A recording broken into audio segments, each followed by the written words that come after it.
Have you ever wondered what your animal would say if they spoke to you in English? Animal communicator, seer, and medical intuitive Clare Deale joins us on the show today because she actually does that regularly with animals. And so I'm so excited to bring her to you. We go deep in this conversation talking about animal souls, their soul journeys, how we can help each other to evolve and accelerate the evolution of our souls, the sovereignty of animals, how to connect with them, including when they've passed, animal archetypes. We even talk about a very special superpower that cats have, and so much more. If you've been wanting to understand your animal on a much deeper soul level, this episode is for you. Now, some of it may go over your head because we use spiritual terminology that you may have not been exposed to before. We do our very best to explain it. But if it is the case that we've said some things that you're just like, what? Feel free to pause, reflect, or rewind and re-listen so that you can really absorb this wonderful information that we share with you. Enjoy. Hello and welcome to the Natural Animal Podcast. I'm your host, Ruth Hatton. I'm an animal naturopath and just mega animal lover in general. Here on the show, we share thoughts and ideas about the nature of animals, their preferences, their behaviours, their ways of being, to engender a greater understanding, respect, compassion and love for all animals, companion, farm and wild. I hope you enjoy this show and I hope you love this week's episode. Today we are speaking with the divine Clare Deale. Clare has a calling in life to support all animals and humans that she works with to connect, to be heard, seen and felt, as well as to provide a space in time where this effortlessly takes place. As an intuitive mentor, seer, medical intuitive, energy worker, homeopath and animal communicator, Clare offers support to animals and their humans through translation of their communication. This enables deeper insight, empowerment and connection between animal family members and their humans.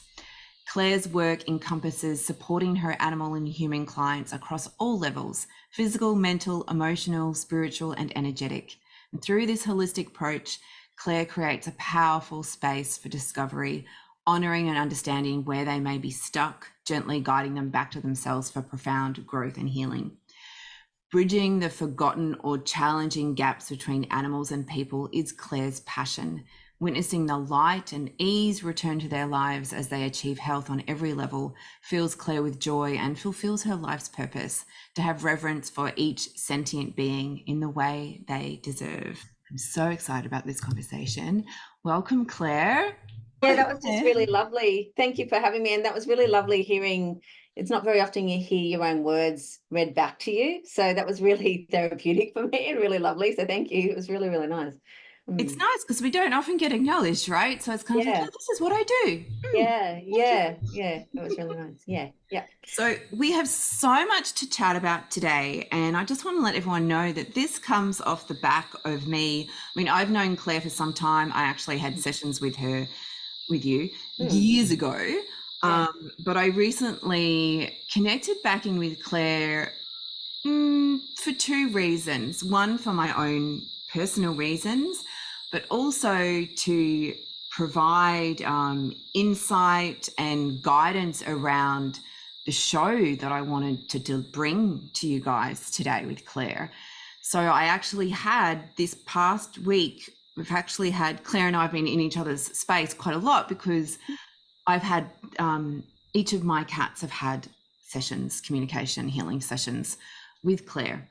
And so we've got so much to unpack and so much to share with you today. And I think you're going to leave this, this conversation with such a deeper and richer level of insight around just the amazingness of animals and what they bring, their own innate wonder and their own innate role in their own journey. They are on their own journey, but they are also with us. So that beautiful, rich understanding of what they bring to the human experience, but how that supports both. So super excited about this chat. So what I want to talk about first, Claire, I'm just going to dive right into it. We're Yeah, just going that's to get okay. right into the deep, deep, beautiful stuff. Hmm. Can we talk about the souls of animals first? I'd love Yeah, to have your insight around, generally speaking, obviously everything that yeah, you're going to be sharing today, I'm presuming, will come from, the wisdom that you've gained from your yeah, sessions, but also your own soul's wisdom. yeah. So yeah, their journeys as animals, Yeah. not necessarily always animals, their soul relationships with us, that kind of thing. Mm. So it's very broad. So I feel free to just go with whatever lands. And Yeah, that's okay. It was just firstly, some things I might say, and I work this way, Ruth, as far as some things I might say your human and your mind might really get, but I'm really going to encourage those that listen to feel what they feel in their body and what they feel in their energy, because it'll help you open up to the information that your human might understand at this point, not because they're not intelligent or anything like that. It's just to connect to that. I also want to honor the fact that as soon as I came into this call, as soon as we came in, before even pressing record, and I do have this happen quite often, but this was like, oof, it was really present. All these animals are at the back of me, like they all just came of all shapes, of all species, all, everything that you can imagine. I've just got this beautiful warmth at my back, and that really is the way that it is when it's animal communications. And animal communication isn't just for those that term us that. Anyone that's connected to an animal, you're an animal communicator. So you don't have to have a special gift in that way at all. But when you feel that warmth and that presence with them, it just really dissolves your walls and dissolves so many illusions that you may have. Yeah. So I'm going to come back to your original question. So the souls of animals, the way that I see, I'll speak about souls generally, and then I'll speak to animals specifically, if that's okay. Souls generally hang around a lot longer, they hang around for a really long time before they come in form. So you get to know them, you get to speak to them, you get to feel them, you even get to know their name long before they come into form. They tell you their name. This might be eye-opening for some people. Some people might go, that's not true. And some people might know what I'm talking about. They tell you their name. We don't name them, they name themselves. Right? So they will come in and introduce themselves as, I am Lily, I am Sage, I am Robert, I am whatever. And that happens for animals and humans. That's all species are like that. And they will come around and have the conversation, and they wait for the energy that is aligned for you to come in. They are more discerning, funnily enough, or not, in, oh, now is the time to come in. So you may start having dreams about them, just these strange nudges. You'll get these images and things that come in your field. It's a bit like, say your friend buys a car and you start to see that car everywhere.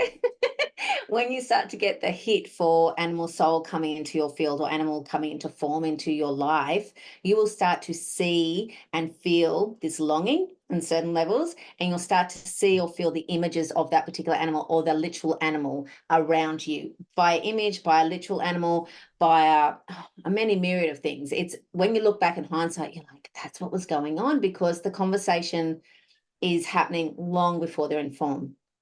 Does that yeah, make I sense? just want to come in there and talk about my own experience with Lily, um, Yeah. my eldest cat. And I remember I was living in England and I was planning on coming back to Australia. And I was like, oh, I'm going to get a cat when I return, because I'd lived in England for Yes. like a year without a cat. And I was like, oh my Right. God, I'm going back to Australia. I'm getting a Yeah. cat. What will I get? And so I started researching Mhm. different kinds of Right. cats. And, Right. the Berman jumped up out Yeah. to me. I Yeah. was like, Yeah. oh, Berman. Oh my God, that sounds amazing. And then I Yeah. was like, what am I going to call her? So I started thinking about what I was going to call her, and Lily came through. Yeah. And so Yeah. when you're saying that, it's kind of like we had already connected Yeah. in that moment, or in those moments when I was, in England, she was wherever she was, Right. in the universe. Yeah. Yeah. And she was probably literally having that Oh conversation, yeah. like Yeah. my Yeah. higher self, I'm going to be, or I want to come in as a Burman and I want to be called Lily, and Yeah. I'm going They to be did. like a Yeah. Yeah. princess, and, you know, Yeah, I do. And it is literally like that. And some people might have the question, well, what happens, say we adopted an animal and then, or we rehomed an animal and that animal came to me with this name and then we changed the name.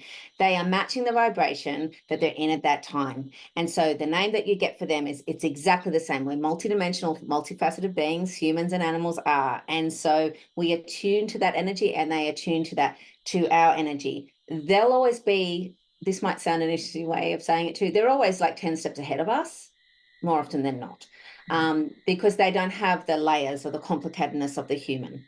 Yeah, they're just there. They're in it. They've never had the amnesia around that. They've just birthed into it and they've stayed connected to it, fully embodied. That's why you can't hold your walls up when it comes to animals. That's one of the main reasons, is because they are fully in their energy. And when you feel it, you want more of that for yourself and with them. Yeah, because it feels like, I mean, it's pure energy. It's like Yeah. light. It's divine, Yeah. divine light. And who doesn't want to be around that? Right. Mm. I was thinking about it this morning, actually. Funny, I had this part of the conversation already playing out in my mind around the fact that often a lot of people feel like they've just been dumped on the earth and they're kind of like, hello, where have you gone? Are you coming back? You've just, abandoned me here. And we have this longing for home while we're upon the earth, even though it's our home. And animals help us connect embodied into that sense of and that knowing of home here in the now.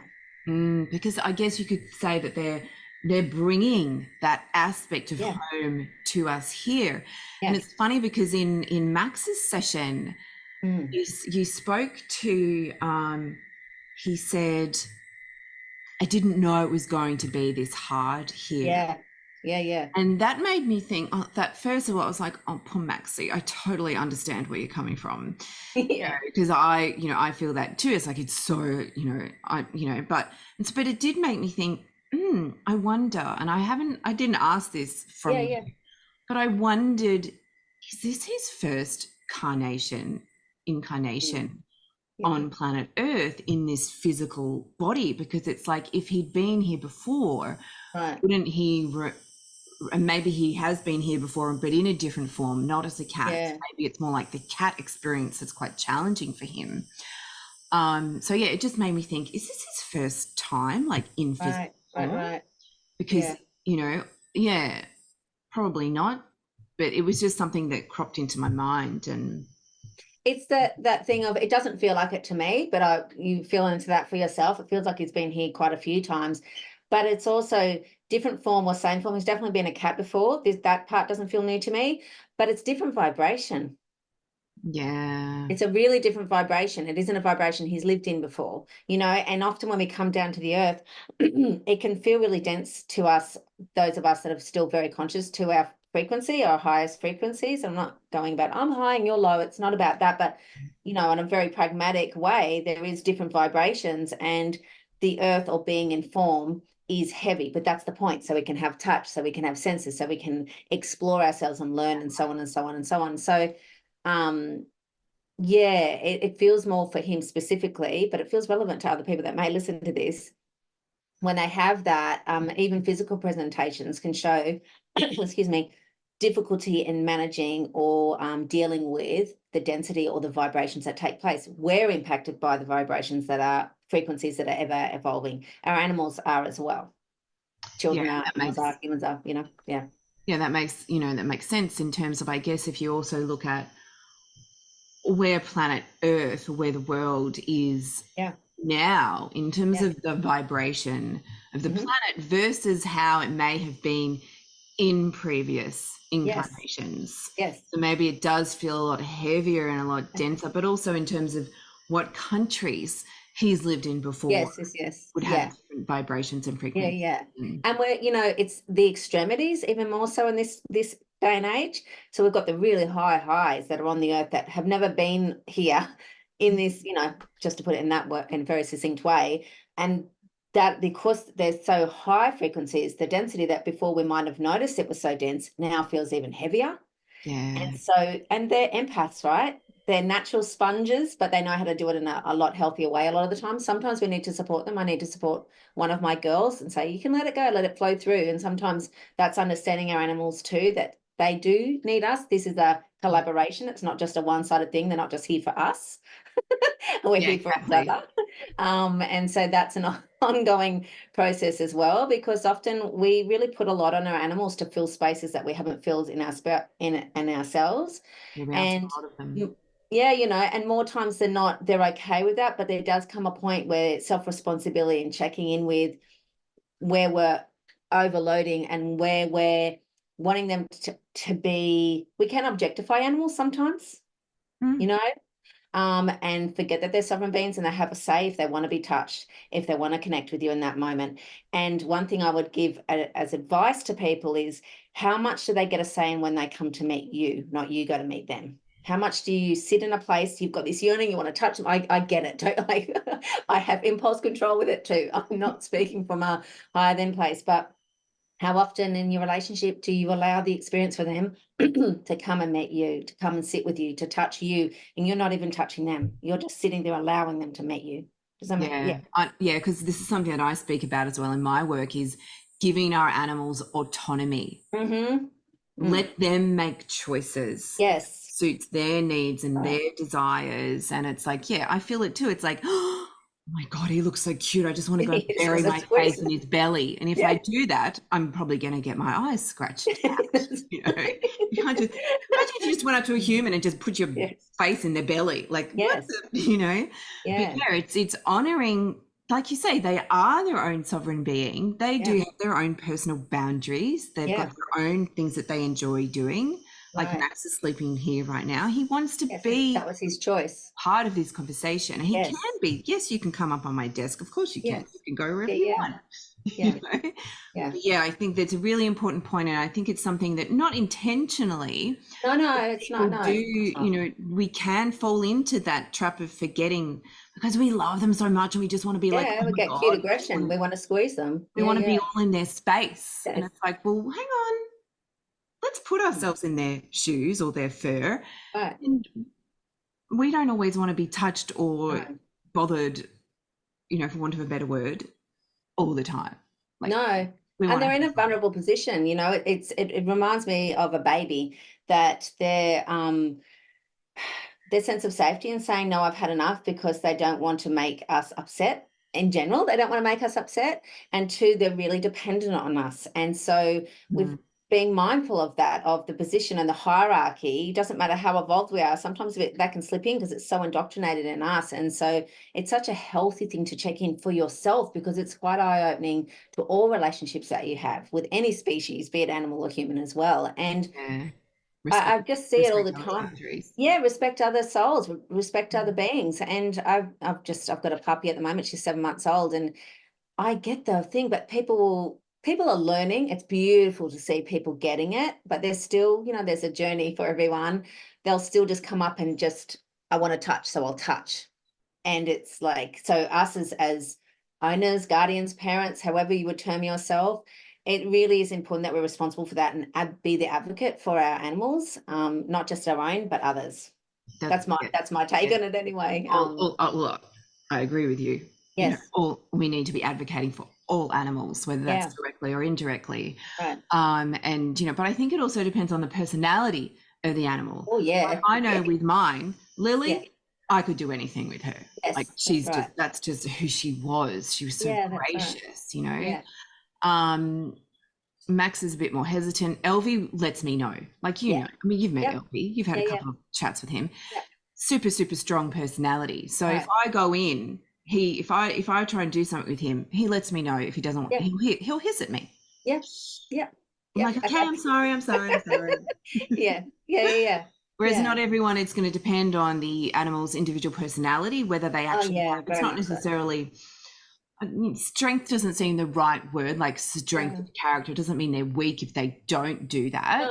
no, not at But it's all. just, it's more like that very vocal, very, this is what I will accept and this is what I won't accept, very firm boundaries Yes. type of personality, which Yes. Elvie is. Yeah. And then you've got those ones that are a bit more looser and yeah, okay, Yeah. fine. Yeah. Yeah. I mean, animal communication as a whole is quite subtle. and we miss subtle a lot of the time. We're so ungrounded. I'm going to generalize here as a species, we're ungrounded, and we've got a lot of things that keep us in that ungrounded state. And so subtleties and being ungrounded can be a bit messy from time to time, because we're in that state. So yeah, animals are quite subtle, but if you're attuned to your own energy, then you start to understand their energy. So it's less about looking for the big signs and paying attention to those subtle signs as well. Yeah. So coming back to that question, because this always happens with thousands Yeah, of course. questions, right? Like, yeah, so, you know, their journey, I mean, we spoke some part about, you know, their journeys of they come in well before they incarnate. Yeah. What about like the soul relationships that they have with us here, now, and before? Is there anything that you can share around the history of the connection of the souls? I mean, soul, we all have agreements. I don't know how much you know. I feel like you'd have an awareness well and truly of agreements. So we have soul agreements, and we have journeys that we're to take. And it's actually one of the questions. And everywhere. Oh, really? What about soul contracts or agreements? So it's tied in, right? They're one and the same in many ways, although there's points of differences. And so we have soul contracts and agreements of, you'll come in, I'll be this age, you'll be this age, this will be happening, you'll have this trauma, you'll have this knowing, and then we'll come together and we'll have this collaborative journey together, you know, walk side by side in this journey and be in these positions and be all these versions of ourselves. And that happens within all relationships, but specific to animals. Yeah, they have a soul contract, and they have a journey just as we do. Yeah. And I don't know how many people, I've never had this conversation, to be honest. I don't know how many people have that awareness about the fact that animals have a purpose and a soul's journey, and that just as much as we do as well. Not majority, no, they don't. And because it's also something that I bring up in my work, because I do work with the spiritual element as part of holistic animal wellness. It's not just about the physical, it's also the emotional, the energetic, the spiritual. And so it comes up particularly with like when we're talking about animals' behaviors, and we're going to talk about that a bit later in terms of mirroring, which is a type of soul contract. And so, but yeah, the whole thing of the soul contract is like all humans and all souls have these agreements. Like you say, we're going to come in this life. This is what we want to learn. This is our intention. This is who we're going to meet, what we're going to do, where we're going to live, what our name's going to be. This is basically, you know, what the contract is, what the agreement is between the souls for this lifetime. And for people who, because there's all kinds of people listening to this podcast. Some will also already have an understanding. Well and truly worked with me before or followed my stuff. They will already have that understanding around soul contracts and agreements. But there'll be some who be like, what? This is blowing my mind. And that's okay. And that's totally okay, because we've all been there. Well and truly. But it's also really juicy, right? It's like, oh my God, it opens your mind up to, wow, there's this whole other layer, you know, to explore. Just on that, because I had this question as a separate one down below here, I'm just going to, I don't really know if my notes make sense that I'm reading from. So when you had the session with Lily, you spoke of, or she spoke of, connecting consciously to her as a spirit, a pure light, a pure spirit that no longer has the physical persona as such, but has a whole other level of consciousness and awareness that is accessible to me, Ruth. Because that was the agreement that me and Lily, our souls, had before she came into physical form, and will continue long after she's left form. So for those people listening, a bit of context around that, you know, the conversation with Lily was that Claire had was epic. I literally bawling. I had swollen eyelids. For those of you who don't know, because it's actually not something that I've shared publicly, even though she passed in November 2022, which is over a year ago, I have not shared it publicly. This may be the first time that I've shared it publicly. It just, lots of people do, and I just didn't feel this is ours. You know, this is, I don't want to get that. I also did not want all the, oh my God, I'm so sorry, and which is lovely, but I couldn't deal. I just couldn't. Yeah, I get that. So the context around this question or this comment or bringing it up because I feel it will help others to understand it is that this related to my connecting with Lily now. Yes. After she's passed from physical Yes. It's the form. next stage of your journey. Next stage of the journey, and understanding that, yes, there's Lily as the physical, but Lily as the spirit, and being able to, this whole, I'm reading from your notes, this whole other level of conscious and awareness that is accessible to me, because this was an agreement that we had. So questions I just want to put out there around that, and listeners, if you need to rewind and replay that, please do. Yes. Because a lot of this stuff is going to be quite out there, I think. So you need to listen to it a few times to go, oh, that's what they mean. Yeah. So I guess what the whole point of me bringing up around that and around this topic of soul contracts or agreements is this agreement that she was still going to be available to me, still coming in with her beautiful, and I'm looking at her photos, with a beautiful physical persona, but also me being able to access her at this whole other level of consciousness and awareness, because that is what our souls had agreed to before we incarnated. Is there anything that you would like to add, flesh out, speak to that? Your own experience with that as well would be amazing. So soul contracts, for a lot of humans, we forget that we've got these soul contracts as part of our amnesia. And we'll just go along and go, what's happening? But if we remembered what the soul contract was, we go, oh, it makes so much sense that that's happening, right? Where animals remember their soul contract, they don't have amnesia. So that's just something to take in consideration. So both soul contracts, but the way that we are connected to consciously and unconsciously is vastly different. And so they walk this path of, self-assuredness, even if they have presentations of anxiety and depression and all the things that animals present with now. I know they do. But if you're experiencing that, please take that into account. But that they have that remembrance of that. And so I said this to Ruth before about they're always 10 steps ahead of her.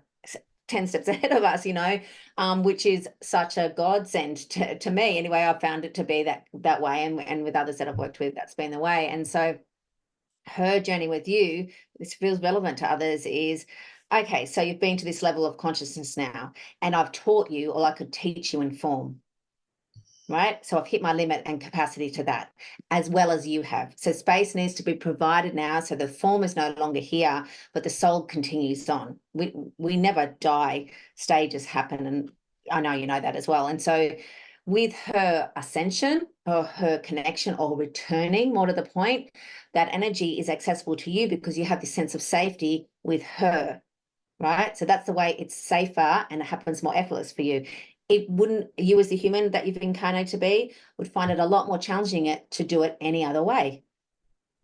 And so because she's there and you're like, you're wanting, you're craving you to connect to her, it's like, that's a no-brainer for me. I'll go there because that's the next stage of your evolution. But often we don't realize, oh, I'm doing this and I'm going here. It's the carrot. She's not a carrot. She's so much more than that. But just to give that example, and and she's your teacher, and you're wanting more lessons of her. You're wanting more experiences for her. So that will override any fears or doubts you might have had previously. Does that make sense? It's like, sorry, delivery man is distracting me.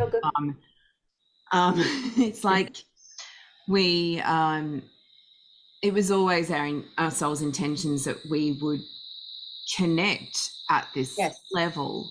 Yeah. She's always known that because she didn't have the amnesia that humans have when we come in this physical form as a human, to forget what's gone on before. To those who are not aware of the whole meaning behind the whole amnesia thing, the understanding from a spiritual perspective is that when we come in and we reincarnate into physical form, there's this certain, it's kind of like memories, I guess you could say, are wiped or cleared. Yeah, we agree to forget. Yeah. But generally what tends to happen, I'll speak from my personal experiences, you'll say you get to a certain stage of returning or incarnating, as it were, And when you've worked through and done this kind of thing for long enough, you get to a point where you're like, I'll go back, but I want to keep that. I want to remember that, you know? And so that shows where you are in stage of your incarnations as well. And we could go into how many dimensions, we won't go in there, but you know, I'll that's a whole other, but as far as we'll just speak to the one right now. And so if you've incarnated enough and you've accessed enough and done the work enough, again, and not about better or worse, but you start to have a remembrance of your gifts from the get-go, or you get there a lot sooner than the average Joe. And the kids that are being born now, this was children and animals, but I'll speak to the children that are being born now. Most of them don't have amnesia either. Because that's the vibration, that's the energy we're in as well. And so we're getting a whole different kettle of children, yet we have the, I'll call it a dichotomy. It's not, but we have the awareness or lack of awareness of ourselves. And we're with children that are at this stage of their evolution. And so the extremities between the generations are even more different than they've ever been. Yeah, in terms of the spiritual awareness and knowing, Yes. and yeah, they're coming in remembering, whereas people in our generation and other generations, like we've had to do a lot of work.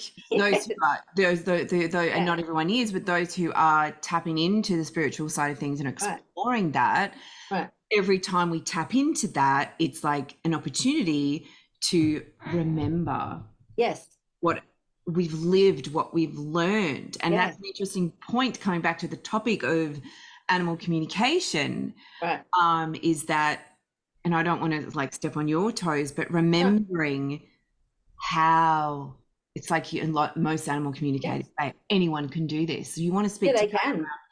This ability in line with that remembering of our soul gifts, our soul learning through incarnations. Do you want to speak to that? Yeah, no, I say that to everyone I work with all the time. This isn't special, and I'm not being derogative or demeaning to myself. I know that I'm gifted in this. I know that it's a strong special quality that I have. Seriously. it's just I know that I'm not from a I'm just aware, self-aware enough. But anyone can do it in their own unique way. And this is where trust of self is so paramount and so important. And this is where it makes me want to cry and cry and cry.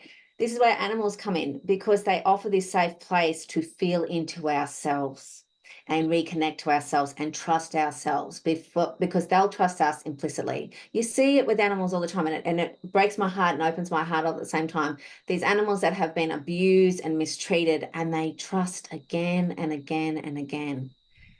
Teaching, you know, it's just mind-boggling, heart-opening, like the whole thing. And they offer this sense of, oh, I can do that. I can be that. Oh, and you feel it within yourself, and it activates so much in yourself. If you're ready to go there, if you're ready to see it and feel it, and you might be, but if you're listening to this conversation, I would say, yes, you are. You know, yeah, totally. So many things. Let's talk about the evolution and acceleration. So we're still talking about soul journeys, really. Yeah. That's a topic, but the evolution, and you have touched on this already in our conversation today. But it's something that came up, and I think I said this at the beginning, a lot of what I'm asking about, speaking with Claire about today, has been inspired by the sessions that we've had with my three. And so this is one of those things. It's like the evolution and acceleration of animal souls and how that's expanded with the love of the human, and the background to that for the listeners who weren't privy to this conversation with Lily yesterday. Yeah.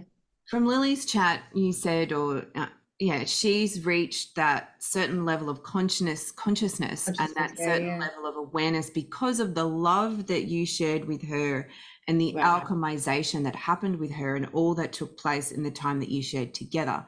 And before I hand over to you, I also want to say, if you can remember all that, Claire, I also wanted to say that this is something around, there are different opinions out there around, well, there are people who don't believe that animals have souls to begin with. Yes, of course. That's right. Then there are those people who believe that animals have soul, but believe that there are differences between a soul that incarnates into a human body versus a soul that incarnates into an animal body. There's that school of thought. And then there's this other school of thought, which is kind of where like I hang around, is, yes, the souls are the same. Our souls can evolve, can accelerate. But what I really want, and we'll speak about that more, I'm sure, because I do have some Right. other questions around that Yeah. too, is the pertinent point here that I'm trying to get at in a really roundabout way is Yeah. the impact, and I'm just waiting for it to, come through, Yeah. the impact that we can have on the Yes. evolution acceleration of an Yes. animal's soul through the love and the Right. environment and just the life that we share with them. That's what I want. Yeah. Yeah. Yeah. You said it beautifully. I just want to touch on the fact that if you look at the world right now and you look at this phenomenon, as I would term it, of animals being loved more than they've ever been loved and recognized as the divine souls that they've always been. You know, I've seen it in my own life, the fact that the animal was always outside and they'd always get the scraps and they'd all get this. And then we've gone to the other extreme, because that's our rite of passage too, of they've got a couch, they've got their own clothes, and they've got the, depending on how you have an opinion on that and spending more money, if you on your animals than you do yourself, and so on and so on and so on. I'm guilty. But it's that, to me, it's a really clear sign as for the collective of we're awakening. We're awakening to the sacredness and the importance of every living thing, be it plant, animal, human, and that, Value.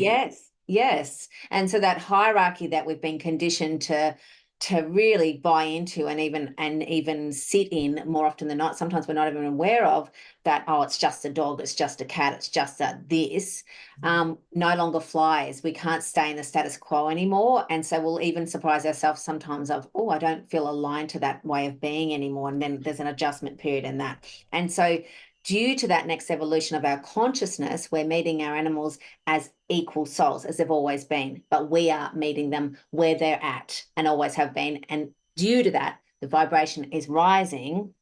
And so when they are loved by a conscious guardian, parent, owner, however you would term yourself, they have the highest potential to reach that next. I'll always speak energy because that's my dominant dominant way. That next frequency and energy in form, so that when they return to the one energy, the one source, the way that I would term it, their ability to come back as a human, they have a higher chance of that, if that makes sense. Yeah. And I'm not saying being human is the end goal here, or that's like, wow, you've won the lotto. That's there is a privilege to being human. I will say that it's not everyone gets to be human. And there is something really, Souls, isn't it a soul's choice, whether they're partly a soul's choice as yes. whether they even want to be? Like, I don't know if I want to come back as a human again. Yeah, we get a choice, but we don't always get, we get a choice, but we don't always get that choice met. We could ask for it. It doesn't always mean we're going to get it met. So the fact, we're an everyday miracle, and we take that for granted. We really were divinely crafted, and that can be really challenging. And I say this is someone who's had mental health, physical health. I've had my own experience with that. And you go, this is so hard, but it's not a right, it's a privilege, really is, to be here in this way. And when I started to I mean, I've worked with animals my whole life, if I'm completely frank, and I've worked with humans and their animals, and now I'm working specifically more with animals separate to their humans, although with their humans at the same time. I've lost my train of thought now. I've gone off into some other place with it. On one of those tangents that we love to. Yeah. What did I say? It was something I said. Audience, witness how our brains work. It's the Clients know how my brain works, so they're like, yeah. "Yep, Yeah, totally." that's okay. You Get can't be back to fully it. It'll connected come. and not It'll have that drop in happen eventually. sometimes. Yeah. It was around. And I don't like editing my shows, so No, so yeah. guys, if you want to go to the kitchen and grab a drink, now's the time. It was around. We're talking about the divine design. Oh yeah, our conscious choice to come here. Like we choose to come here, it doesn't mean we're going to get guaranteed to come Yeah. here. Do you know what I mean? And so for an animal to go through that whole experience with you, for you, of you, and themselves, not this just I'm here of service and nothing else. No, they have their own experience to have. Yeah, it takes a lot to get there, and the fact that we're here and I know if you're suffering right now, this you might go, I don't want to hear this because it's just too traumatizing. So if this is traumatizing, please take a breath and switch off for a bit and possibly come back. But it's yeah, it's it really is a gift that we're given to be here. It's fleeting. It's so fleeting. And I've just had, as I know you know, and you've just had, I've had loved ones pass, and I've just had my beautiful sage pass, hence me stepping more into animal communications even more. Because that's, sorry? A little prompt. Was it a prompt from a sage to return? Yeah, it was 100% a prompt. Yeah, it was like, okay, now here we go. This is what we're going to do. I And remember I was emailing like, you a couple of years ago saying, because I'd had a session with you with yeah, Elle previously right, 5 years ago, and I yes. emailed you a few years ago and said, oh, are you still doing this? You said, no, I'm not doing this anymore. Oh, And I saw the thing on your web, an yeah. email from you because I'm on your email list. Yeah. Oh my God, she's doing it again. I mean, it's never gone away. It's always been within my work, but it wasn't a focus of mine specifically. But yeah, when she passed very shockingly and horrendously, that was the rite of passage, that was the experience, and I'm not in gratefulness for that yet. I may never be, and that's okay. But she came to me that night when I was in completely annihilated. Anyone that's had an animal pass, especially in shocking circumstances, really knows that feeling. She told me she'd come back and to go and look for her. And I was like, I can't even imagine that you're not here anymore. Do you know what I mean? I still have those feelings because that's going to take as long as that's going to take as well. And I rang someone. Lo and behold, a litter had been born the day she passed, and there was one there. And she told me, "This is what I'll be doing. This is how I'll be." Da, da, da. And she was all that and more. And so we have another dog now. She's not sage, although animals can incarnate fully as themselves again, not necessarily in the same species, not even the same breed or anything. They can be a cat if they were a dog, they can be a horse if they were a mouse. Like they can be that always blows my mind too, the fact that that happens. But your animal will guide your next animal. Ruby bought me Abby, our other dog, and so on and so on and so on. And I'm not a big fan of Piper's name, if I'm completely frank, but that's her name. She told me that's her name. And I was like, okay, Piper.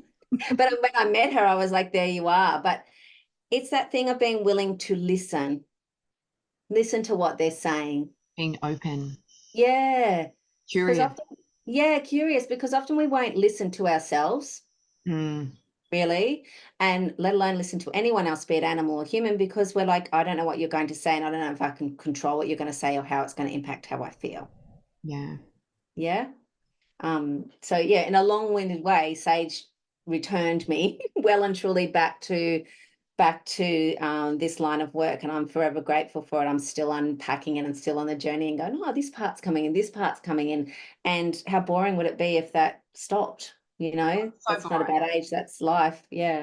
And hello, we wouldn't have had the 3 chats that we've had in the Yeah. past week. What would we talk about now? Like seriously. Yeah, true. Yeah, completely true. Yeah. So So I'm just going yeah. to wrap that back around. So yes, soul can evolve and accelerate and expand, Yeah. and the more and correct me if I've Yeah. interpreted this incorrectly. Yeah. Um, the the animal's soul, we can support the expansion, acceleration, Yeah. evolution Yeah. of the animals' souls, the souls of the animals we share our life with, Right. in the way that we are with them. The more conscious we are, the more aware, open, curious around matters of spirituality and spiritual evolution, can Mhm. assist the souls of our animals to evolve. Yeah. That Yeah. Well and truly. Yeah. Well and And truly. I also understand from my own research and readings into this that also mantra, for Mm. those of you listening who don't know what mantra is, I'm not going to give you a demonstration. I mean, I could of an example, and I'm not going to sing it to you though. One that I used specifically when Lily was passing, after she passed, was the mantra Om Mani Padme Hum. These are ancient Sanskrit phrases, I guess you could say, that have specific vibrations Mm. that are very healing. And so what I've read is that there's actually this story in I can't remember which book it was, There's a Yeah. story of a pigeon, I think it was a pigeon, Yeah. who would come and visit, I think it would visit this monk. Yep. And the monk was, singing mantra all the time, reciting mantra all the time, because, that's part of their practice.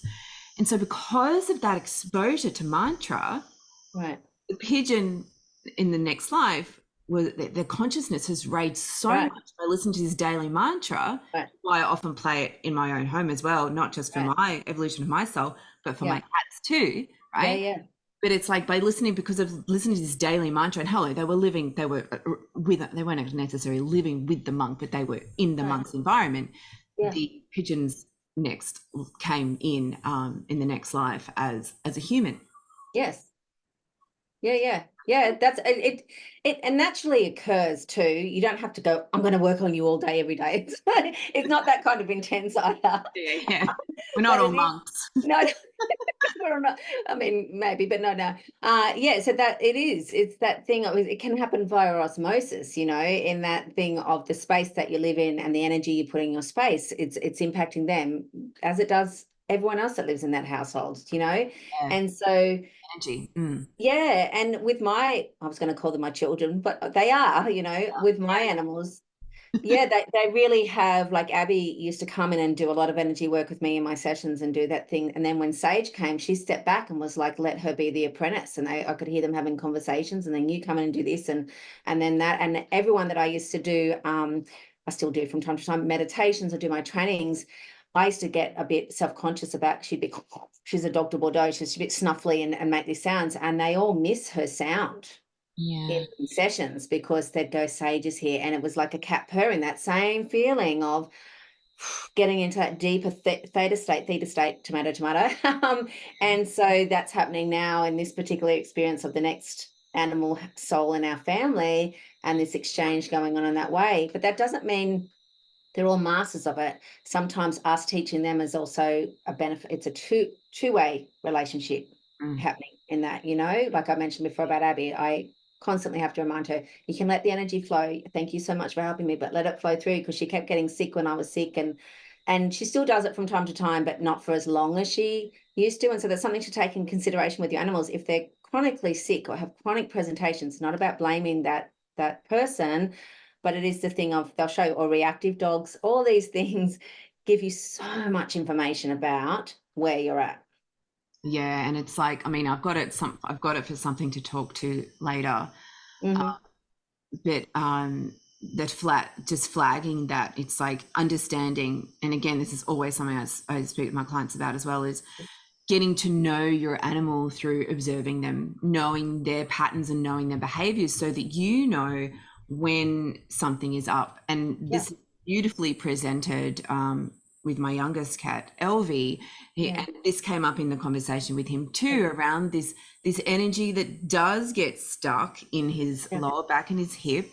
And there is some mirroring going on there, which you established and you spoke to, in terms of he's mirroring you, you're mirroring him, you're mirroring each other. Right. And I don't think I shared it with you, but this particular hip thing, it's like, yeah, I have sacroiliitis, which for those inflammation of the sacroiliac joints. And so there is that tightness and that inflammation, that lower back in that hip area.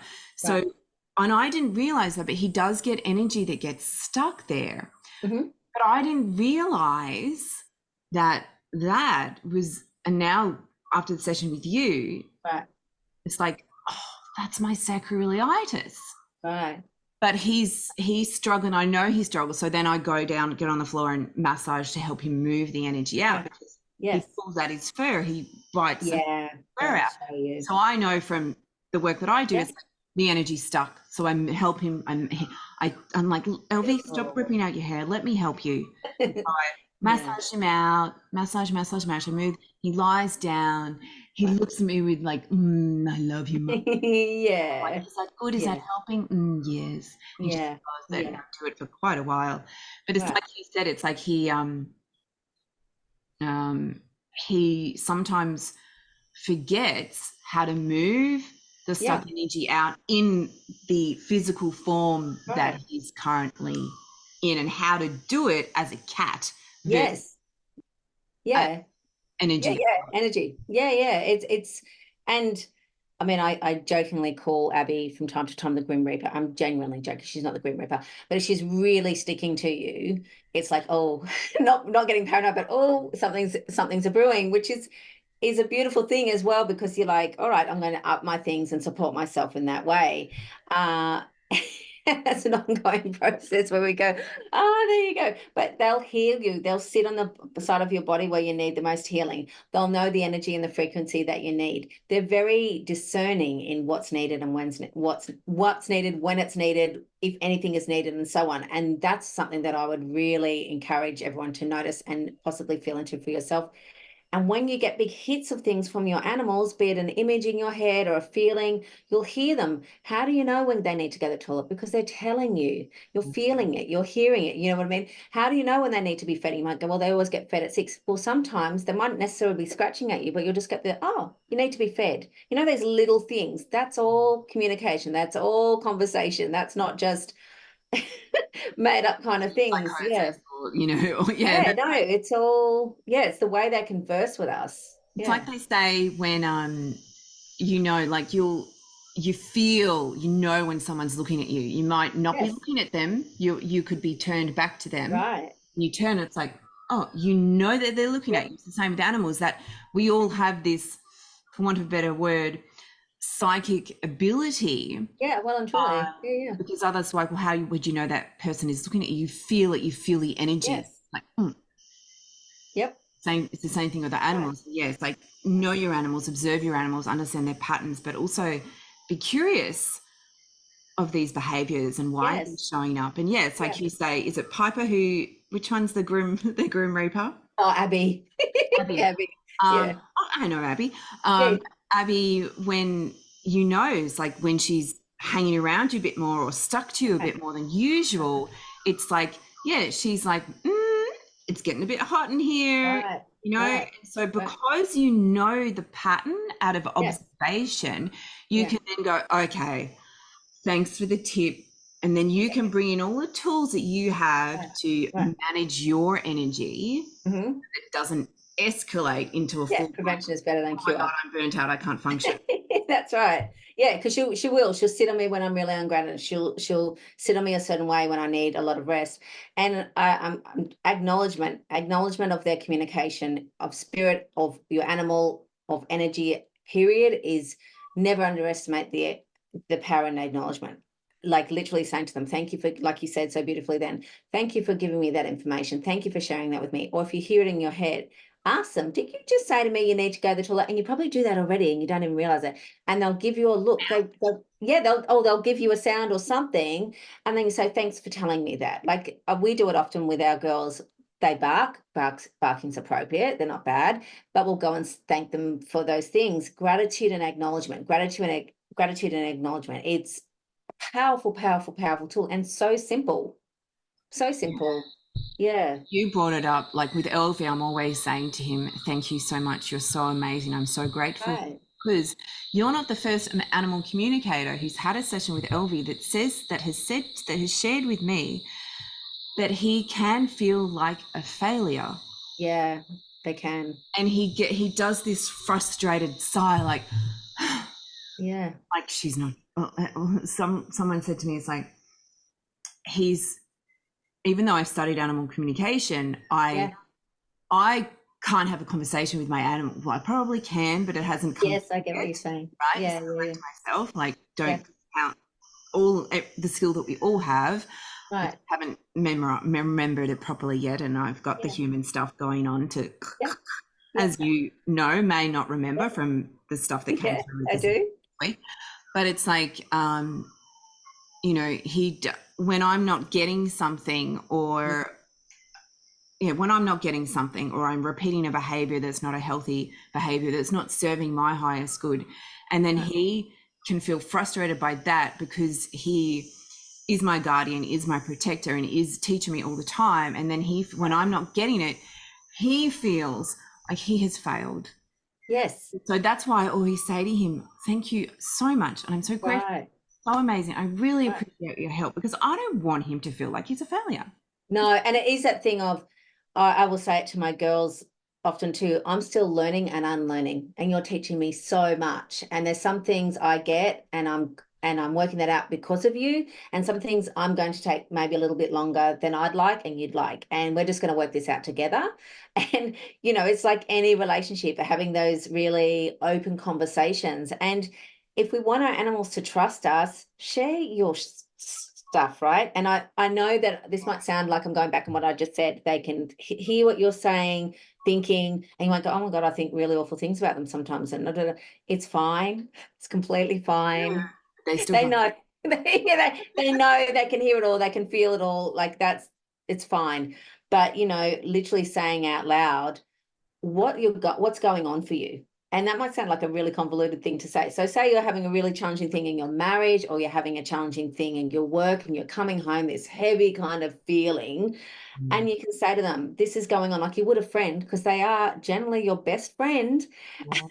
Literally expressing it to them. And the safer you feel in sharing your deepest, darkest secrets, the safer they'll feel in trusting you. And that really opens a lot of gateways and energy for more communication, energetic, telepathic, felt sense, and literal, in ways that, the more you do it, you'll see. It's one of those, you'll see it in the process, not before. Yeah. Yeah, and it's like, I mean, it's like any relationship, right? If you just come home and not speak to your partner, Yes. feed, Right. like what kind of relationship would that be? Yeah. Yeah. And so it's bringing them into your world. It's inclusivity, and it's helping them to. I mean, they'd know it anyway, but it's helping them to know on maybe a different vibration of that. If they matter to you, you value their opinion, and it's just going to deepen, like communication in any relationship will deepen when you are open, right, honest, and vulnerable in what you share. Yeah. And that honoring and celebration of their strengths, they just receive it tenfold. They just take it, and then they just, like I say it to Piper specifically at this, I'm just, because that's what came to mind. She just made me laugh. She just slobbered across my forehead and slobbered across which sounds really gross, but she's a drooly dog. But because she was just loving on me, I said, oh, thanks. You really made me feel lighter. I literally was very specific about how what she did for me and gave me made me feel. Do you know? And they kind of go, so it is like a child, oh, I didn't know that could make you feel like that. Wow. And they get this I'm sense going to lick your face all the time now, Mum. Yeah. But it is that expansion and connection and energetic presence to each other and heart opening for each other. And it just creates this beautiful space for everyone to just be themselves and celebrate on themselves, Yeah, it's really, really powerful. It's like when you're human, which we are, Yeah. When you are acknowledged, Yeah. and the feeling, like, a lot of spiritual types will say, I don't need your acknowledgement. It's like, well, okay. Yeah. Your human self would. Yeah. Like Yeah. But even if you think about it from an energetic perspective, I'm sure the aura would lighten up. Oh, it does. When you are acknowledged. And it would be the same for our animals, because if we want to get really, we are one. We are the one consciousness. Yeah. That's right. Google that, listeners, if this is the first time you've heard that. Go down a massive rabbit hole, 1,000 rabbit holes. And so our souls do operate in the same way. And there's things that are going to lighten it up and dull it down. And and I mean that appreciation and that specific things to their uniqueness. Do you know what I mean? There's beautiful generalized appreciation, which is always beautiful, but when we're really specific to their unique strengths, their unique qualities, it's not about this egotistical pride, but there's this sense of them coming more into themselves even more and feeling even more stable in themselves, and in turn you, and it keeps going like that. So it's, I get the spiritual side of that. Like, I don't need that appreciation or adoration. I'm okay myself. I've done the work. Yeah, that's true to a point, human experience too. And so looking at it from a holistic place, really, that's the way brings them confidence in their personality to be who they are, which then that they're valued, and well and truly. Like asking to be acknowledged right now. Of course it is. Do you want more food? Oh my Yes. God, in the middle of a conversation. Can you wait just a little bit longer?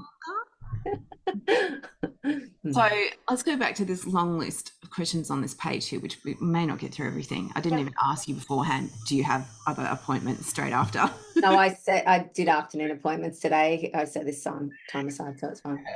Perfect. So we've spoken about animals returning in physical form, in different forms, whether that's other different species, whether that is as a human or as another non-human animal species. Yeah. Right? But do they have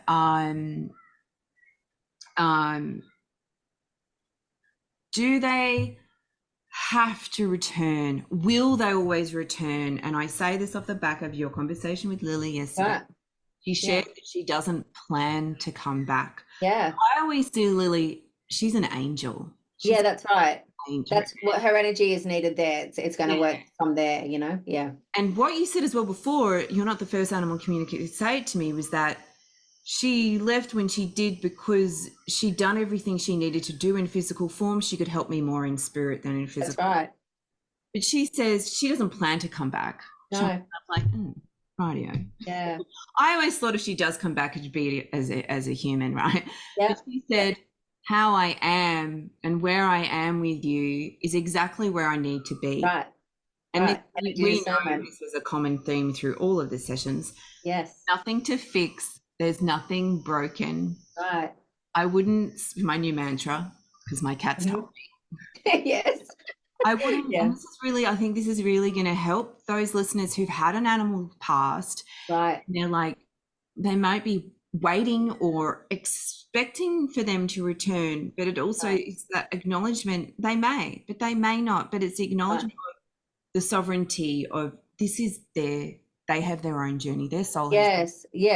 And that connection's not broken. Just about us. You know? Yeah. And yet the connection's not broken. It's like she says, it's like, I wouldn't serve you to my best and my potential if I was to come back into form. Right. Form and come back in that way. Where I am and how I am right now is going to aid you more than you're aware. Right. And I mean, they can come back, sure. I mean, don't get me wrong. I've just had the experience of really wanting my own dog to come back. And that's the thing is I see her. She's around me all the time. I can feel her all the time, but it's the physical touch. But some of them don't come back. Some of them stay right there because their energy discernment is always on point. They know how they're needed, where they're needed, why they're needed. And so in this particular case, because it's a beautiful example for everyone, Lily knows for me to be at my most highest potential and the highest vibration to support everyone, inclusive of you, inclusive of her, inclusive of everything, this is where I'm needed. Yeah. And so, but I don't begrudge anyone having that yearning for that particular animal to come back, especially if, all animals are beautiful and we love all animals, but you will have those heart animals that come into your space that there's just something about them, and that something about them is irreplaceable. And that's a bitter pill to swallow because you're like, but I want that back. I get it. Every day I'm like, can I have it back now, please? Can I have it? Like I have the awareness, but I'm still got the human process to go through, right? So they can come back as themselves. They can 100% come back.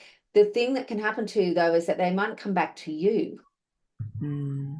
And so their time, whether it's a day, whether it's 6 weeks, whether it's 2 years, 10 years, whatever, when their time is done with you, their time is done with you. The question is, what are you going to do with the space that has been provided by their form no longer being here?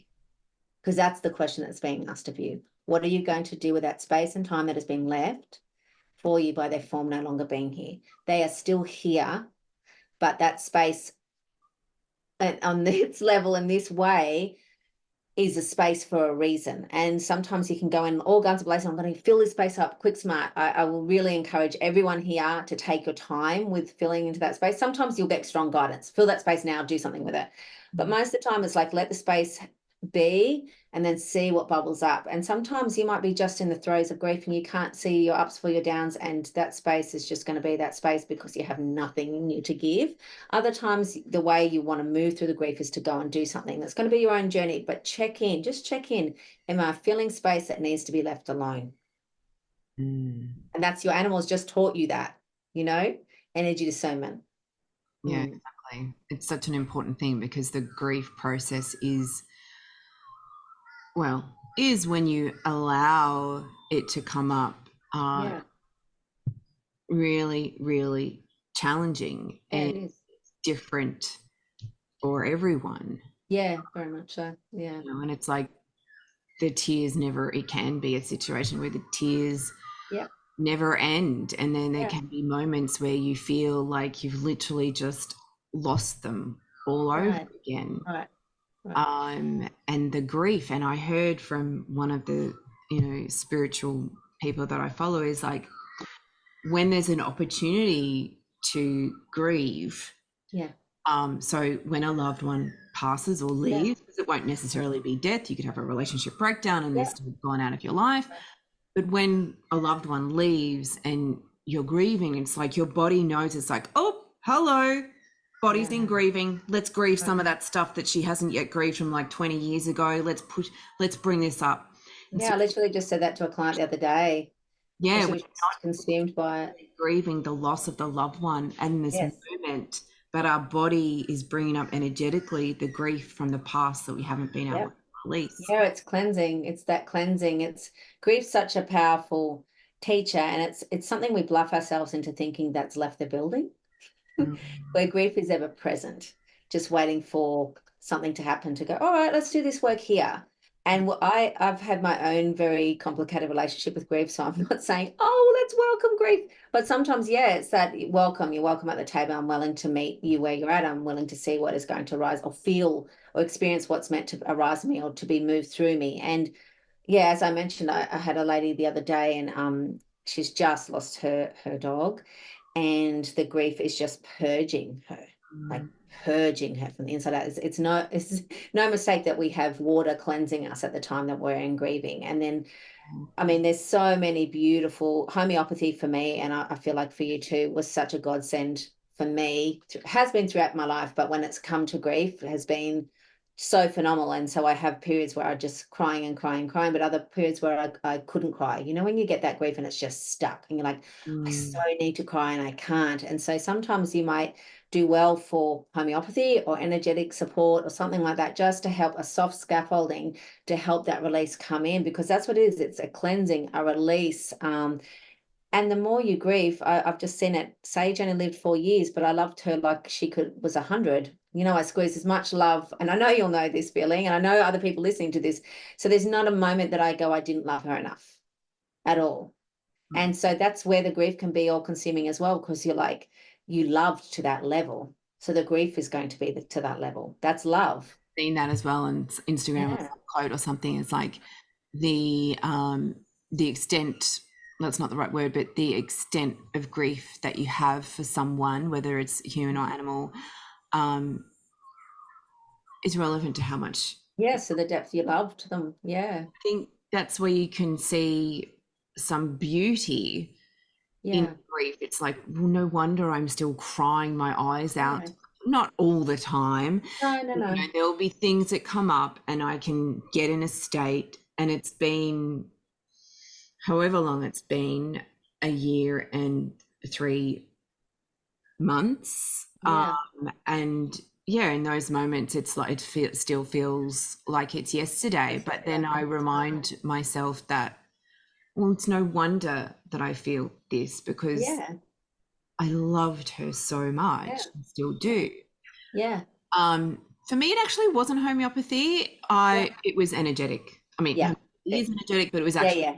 Hands on. self-healing, Yeah. and going to energetic Yeah. practitioners. I literally saw one like 3 days after she passed, and I didn't even have to, Yeah.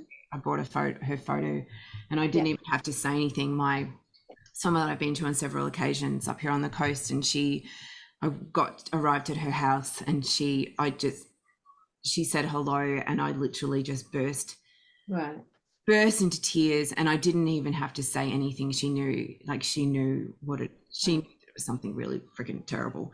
Yeah. But it was just for me, and Lily came through in that session, and it was Yeah. just so, you know, cathartic is the word. Right.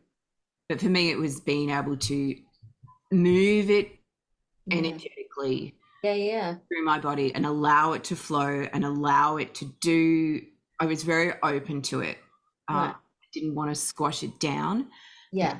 I know, being, working with energy, I know the importance of allowing the energy to flow. Yeah. Flow And so through. that for me was like, I need to allow this energy to flow. Yeah. It can't get stuck, and it also needs to do its thing by bringing up other things that I haven't Yeah. completely Process before. grieved from. Yeah. So for me, it Right. was energetic. I didn't even do herbs, and I love herbs.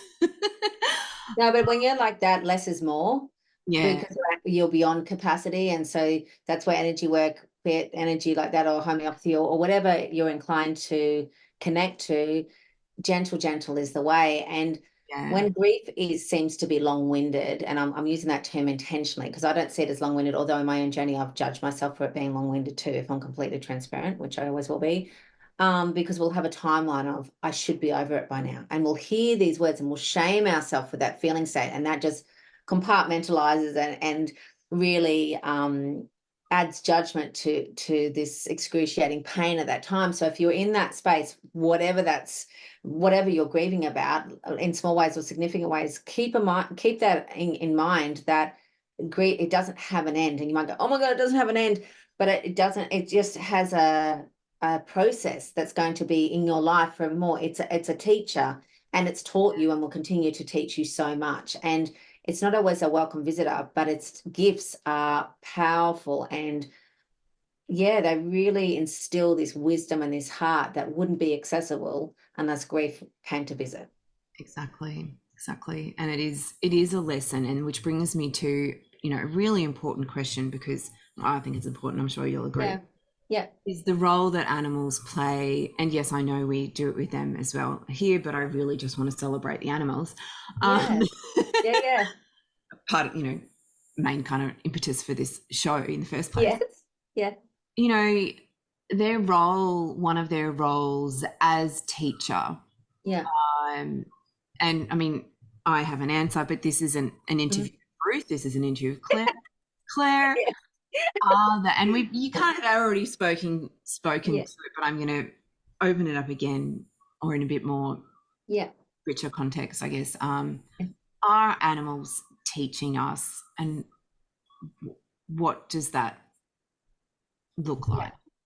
I get the inclination to actually speak about archetypes for a moment, if that's okay. Yes, because when we spoke about that before we press record, I wrote that down. I want to speak about Yeah. it, but I Yeah, because just as we do, we work with certain archetypes and we have every archetype in us, but we'll have dominant ones just as we do with our clairs. I could go down that kind of path, but I won't.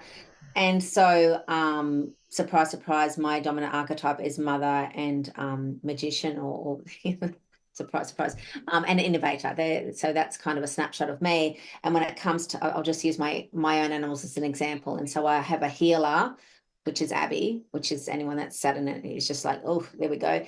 And Sage was really a light worker. She really was. And her light comes into the space and you're just like, oh, and everything gets buoyant and that. And I haven't worked Piper out yet. She's still discovering that for herself. It's not fixed yet. And so that's something to keep in mind as well when you add a new family member into your house, whether they're a puppy or an older animal.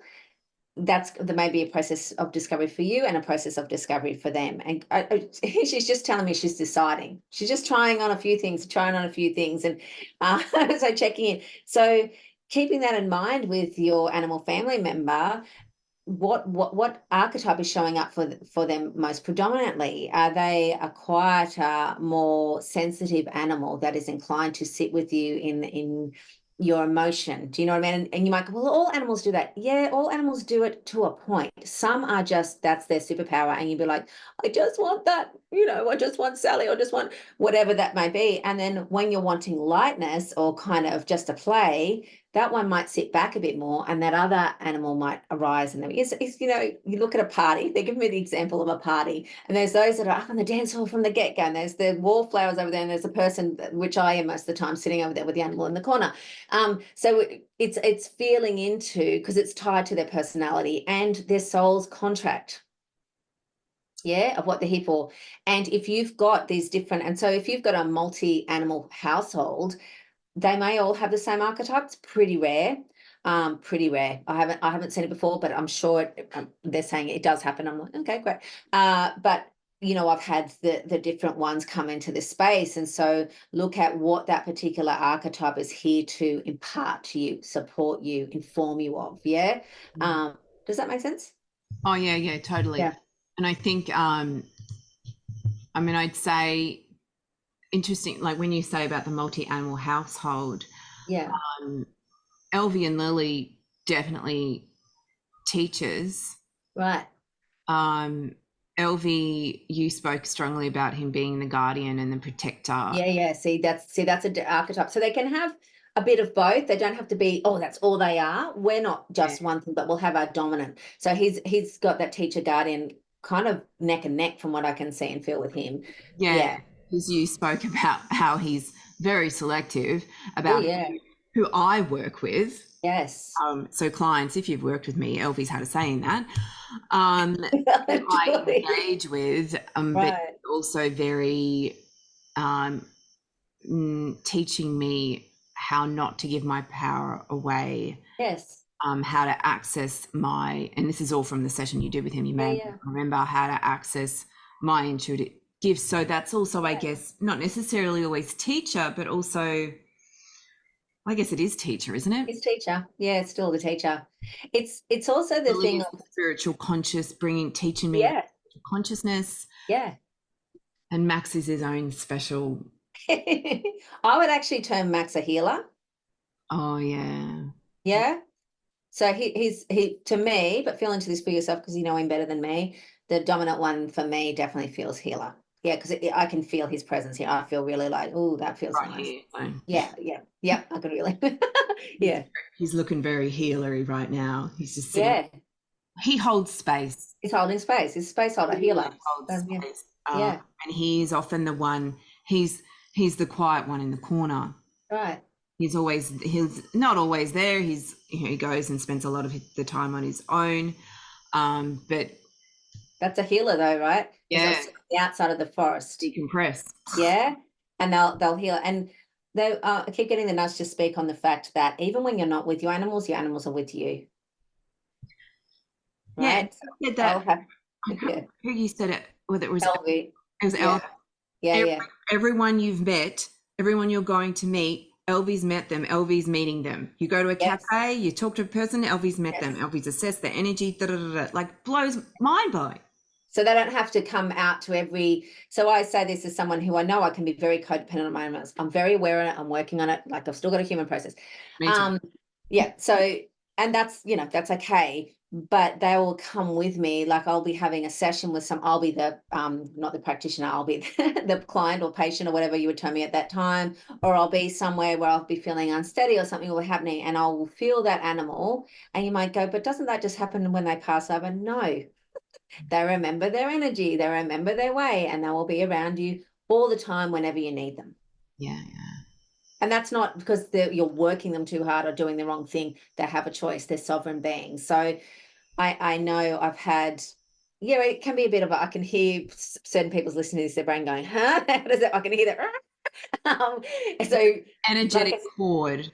yes, I'm like, take a breath, let the brain touch your body and just sit for a moment because the head will have a bit of trouble with this if you've never heard it before because we have this idea that, okay, this is a beautiful example. You know how you can feel if you've got a healthy relationship with your parent, your mother or your father, and you can feel them when you're going through something really hard, even if you can't call them, you can feel their warm embrace, you can feel their hug if you've got a healthy relationship with your parents. Not everyone does. Um, or someone I that don't you know really about that. yes. And so say whoever you have a really loving relationship or have had a loving relationship and they're not literally able to, or they're not in your physical space, you can feel their presence, you can feel their warm embrace, you can even hear their guidance or their words soothing you, Or that's if you're not a feeling person, yes. they may pop into your mind, into your Mhm. frame of thought. Yes. Oh, Yeah. Elvie's okay. Yeah. Yeah. So it depends on what your dominant clairs are as far as are you a clairvoyant, clairseer, claircognizant, clairknower, or all those kind of things. So that's taking that into account. But animals have an even different level to that. Like they're just even more there. And because of that lack, they don't have that amnesia and they're fully embodied in their energy from the get-go. So they're kind of more superpowered in that way. Can we do that? 100%. There it goes. So yeah, it's yeah. So just think about, have a feel into that, or have a think on that, when that may have happened for you, because we bluff and deny our abilities more often than not, and we dismiss and say that's just my imagination, that can't be real, and just shoo our thoughts or our feelings or our knowings away. And I'm really going to encourage everyone listening to this to start to say, I'm listening. Okay, that's happening. And even if part of you goes, that's not true, that's impossible, you can have those thoughts and the thoughts of, oh, I'm just going to listen, I'm just going to feel, I'm just going to be with that at the same time. Yeah. Coming back to that openness and curiosity and to Yeah. explore Yep. what Yeah. is Yeah. presented to you. Right. Um, and I think this goes back to that like teacher archetype. There's the healer Yeah. in the corner. Those of you, Yes. He knows where to be. Yeah. he's really like, Mum, can you give me my food? Perhaps food away when he doesn't eat it, because otherwise. Oh yeah. Yeah. The other one. Yeah. I know. That's a multiple household. Yeah. So in the sessions, pretty much the sessions with all three of them, and this comes back to the archetype, there was a lot Yeah. of guidance that came through for me, for That's my right. own spiritual consciousness awareness, but also in the work Yeah. I do with Yeah. animals and humans. Is that normal, or is that because of their particular archetypes? I mean, normal, what's normal? I'll just say that way, but I know what you mean. Yeah, it is, because I often get this with people's guides, and I would term animals, there's much more just guides, but I'll just put them in the guide park for a moment in that way, that they'll be like, oh my, I can get it through you. Great. And they'll be like, okay, when I tell this, I want to tell them this, da, da, da, da, da, da. And they'll, their sole contract and their mission is to help you on a very generalized thing. There's other things, but I'll just speak to this specifically, for you to come to your highest evolution, most expanded self. And so in your particular occasion, they were like, she's here, this is the mission, and her success is our success, and on and on and on and it goes. And it just never ceases to amaze me. They go, oh, you can hear me? Yeah, really, like, you can hear me, you can see me. And I'm like, yes. And they go, oh, okay, great. Can you please Tell her tell this. them? Yes. And it's like, okay. And this is, I mean, at the moment, as I've said to you, I do distance, but I might do in person. But part of the reason is because it's a bit like going to the doctors. This is a funny example with your child, and your doctor wants to have a conversation with your child without, if you feel safe and it's appropriate, that they couldn't, and so they can say things that they wouldn't say to you with you in the room. Yes, of course. Yeah, yeah, yeah. Yeah. And so, um, they want you to think well of them. They want you to love them. They want you to like them. And they might have some things that they might feel on some level that, oh, that she wouldn't like if I said that. So they'll try and find ways to get it. Or sometimes I'll just be like, you need to know this. And they'll give you a bit of tough love, which is appropriate too. That's any relationship. But yeah, in answer to your question, yes, they'll give a lot of guidance around the human that they're working with, living with, in a relationship with. Mm. Yeah. I guess that they also see it as an opportunity. You know what? I've tried to tell her this. She's not hearing me. Yeah. You're the conduit. Can you Right. share this with her, please? Because she's Right. So the animals will choose me before the client. yes, like of course. It's like they choose their name and their breed and their Yeah.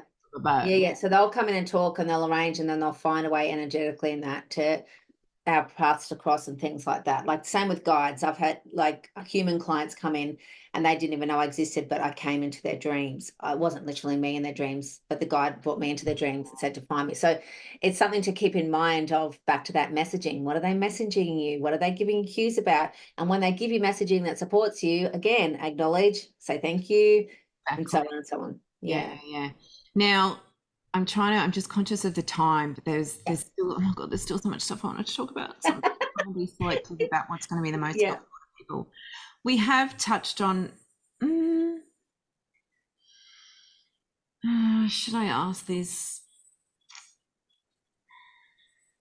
I think we've kind of touched on it. Maybe I'll just touch on it and see if there's anything else that you want to add on it, your Yeah. perspective. Yeah. And it's really around animal, because we have spoken about animals passing over. Yeah. We have spoken about the separate consciousness, the continuing the continuing of the relationship, growing and expanding. I think we have covered that in quite a bit. Yeah. I think we've covered that too. Yeah. Do I want to share this? I've written it down to share this little snippet. I mean, I may cry. Yeah. But warning. I just thought it would be something to bring like comfort to those who are currently going through an animal passing over. And the question was this, like, when they pass over, it was like a barrage of questions. What do they feel like? What's your experience of them, and what do they have to offer us? How do we tap into their energy, their vibration? And the little side note that I've got, which is a snippet from your conversation with Lily, which I think is just so beautiful. Like I can't not share this. She said, "Tell her not to worry. Please tell her not to worry. She doesn't have to worry anymore. I'm exactly where I need to be." And I can feel the tears swelling up behind my eyes. Doing exactly what I need to be doing. And all you need to worry about is you doing the same. I know this is going to resonate with some of the listeners. Like, I have to share this. We're both walking the path and taking the steps and doing what we need to do and the way that we need to do it. And that's all we ever need to do. I'm here with you. You're here with me. We're in this together. I know it's been hard for you as I've transitioned out of your life in the way that it was. And I know it's been hard for you to understand. And I know you've had a gaping hole in your heart, and the grief has been palpable, and you haven't known how to find your bearings again. And this is where it's kind of like, I'm not quoting now, this is kind of like where the guidance around how to process it, she delivers this here. Keep coming back to me. Keep coming back to this. Keep going back to what I taught you. Keep coming back. And for those who on the listening don't necessarily know all the things that she's been teaching me, one of the things Lily did teach me, it was in a different animal communication session, was, you know, when mum gets really upset, she doesn't breathe. Breathe, mum, breathe. And so whenever I find that I'm really upset, it's literally, I hear her going, breathe. That's back to that guidance. You hear their voice. And so here again, it's like, keep coming back to me, keep coming back to this, keep coming back to what I taught you, keep coming back to what you taught me, and trusting what is coming next, because you are ready for that. So for anyone, even if you haven't lost an animal, right, I still think that is just beautiful wisdom that Lily shared. And she probably knew that I was going to tell the world this wisdom. Thanks, darling. But it's like this, it is just this wisdom that they are, even when they're past, they're still teaching us, and they're still there, and they're still holding space for us through all. And we can always lean. That leaning in, it hasn't changed. You find a new normal. And I know you know that. You find a new normal, and you find a new relationship, and you find yourself within it, and you connect to them in a way that you possibly weren't conscious to prior. And that just, it was that thing again of hearing her words, my words, hearing them back and receiving the medicine. I don't hear that very often or experience that very often. I just do my work and then off I go. Not that I'm heartless, but it's just, it comes through. So thank you for sharing that. And thank you, Lily, for her beautiful teachings and her wisdom. She just continues to do that so beautifully. Even though she's no longer tangible in that way, she is still so tangible. And I with her, and I know I shared this with you, felt her. And there's not, I feel animals regularly, but I could still feel her like concrete. I could rub her fur, I could touch her body, like I could feel her. But it's the level of consciousness, and that will happen for you when it's meant to, not a minute before, not a minute after. I think I even said those words to you with the, it's such that sometimes when the information comes through, it's not just for the person I'm sharing, it's for me and for others as well, and that is the way that it is, not a minute before and not a minute after. So it's just a new normal that you adjust to, as it were. And it's like this, which is another question, but I'm rolling into this thing for the benefit of space and for repetition. It's of repetition, but repetition reinforces, and looks at things from different perspectives. It's an opportunity to continue the Yeah. relationship with them, but in Yeah. a different way. And her, you know, an invitation, I didn't read this part out, an invitation to feel her around me, to Right. tap into that different, into the ether, into that different realm, into that different frequency, different vibration, and just close your eyes and, you know, go within and just be open to what, you know, feel the air, feel the, you know, feel the Right. fan, feel the wind, feel the whatever, and maybe, just maybe, you'll feel your animal Yeah. Yeah. around Yeah. you. The comfort Yeah. brings Very it, much. they're still here. Yeah. I mean, when you're really in the throes, especially the initial throes of grief, your vision and your field becomes smaller. And so some people say, I don't feel them at all. And they're so there, they're so present. But because we're so shut down, appropriately so at that time, our field doesn't reach out to where they are or connect to their frequency in that way. So I just wanted, that felt something beneficial to put in there as well, that little tidbit that if you're not feeling them, it doesn't mean they're not there. It just means that's where you're at that given moment. Exactly. I Yeah, certainly don't feel her.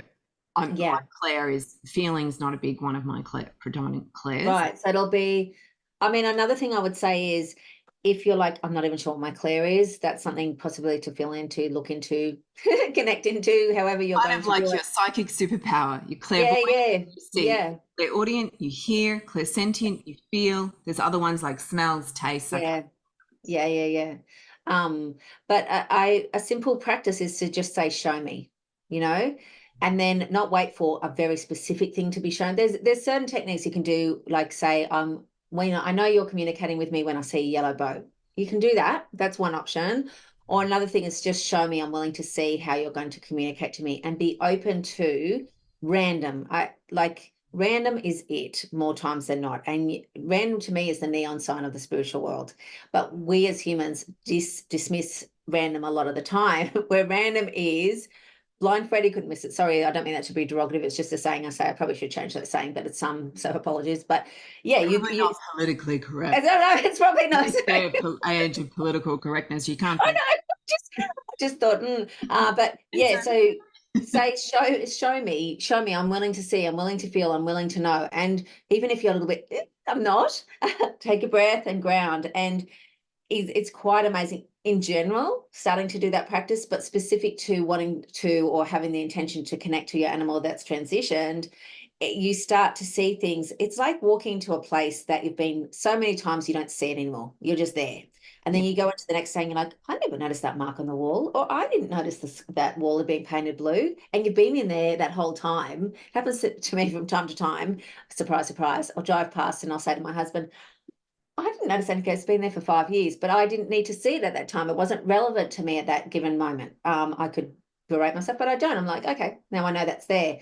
We all do that in some way, shape, or form. And so when we start to really say, I'm willing to see, I'm willing to acknowledge, I'm willing to, please show me, it Mm. starts to open you up into receptivity to Mm. what has been unknown to the consciousness, but has been known to you on some level. And is it the case that the messages will be shown to you in a way that aligns with your particular, if we want to talk about the clairs, your Yes, yeah, yeah, dominant clair? yeah, So if yeah, you're it can. someone who sees things, you'll be Right. shown a visual, or if Yeah. you're someone who's got a predominant clair cognizant, a Yeah. knowing, you'll have this feeling of knowing, or if you're a clairaudient, a word will come through. Or you'll hear them.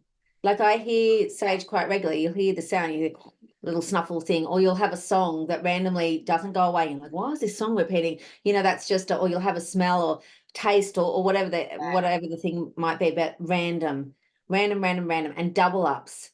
If something Yes. just, I just heard that thing and it's really specific. The other day, mine was Lord Howe Island. I just saw this beautiful image of it and I was like, where is that? And someone said Lord Howe Island. And the next client used to live in Lord Howe Island. Oh, Do you know what I mean? stage telling you need to go on a holiday to But Lord. I'm like, and sometimes, and this is really hard for humans, and I say this as a former control freak, because you'll go, well, I want to know what that all means now. Like you just give me a double up of and in the spiritual realm, and right, you might get the whole piece. You're getting whole picture yet. You're getting piece by piece by piece.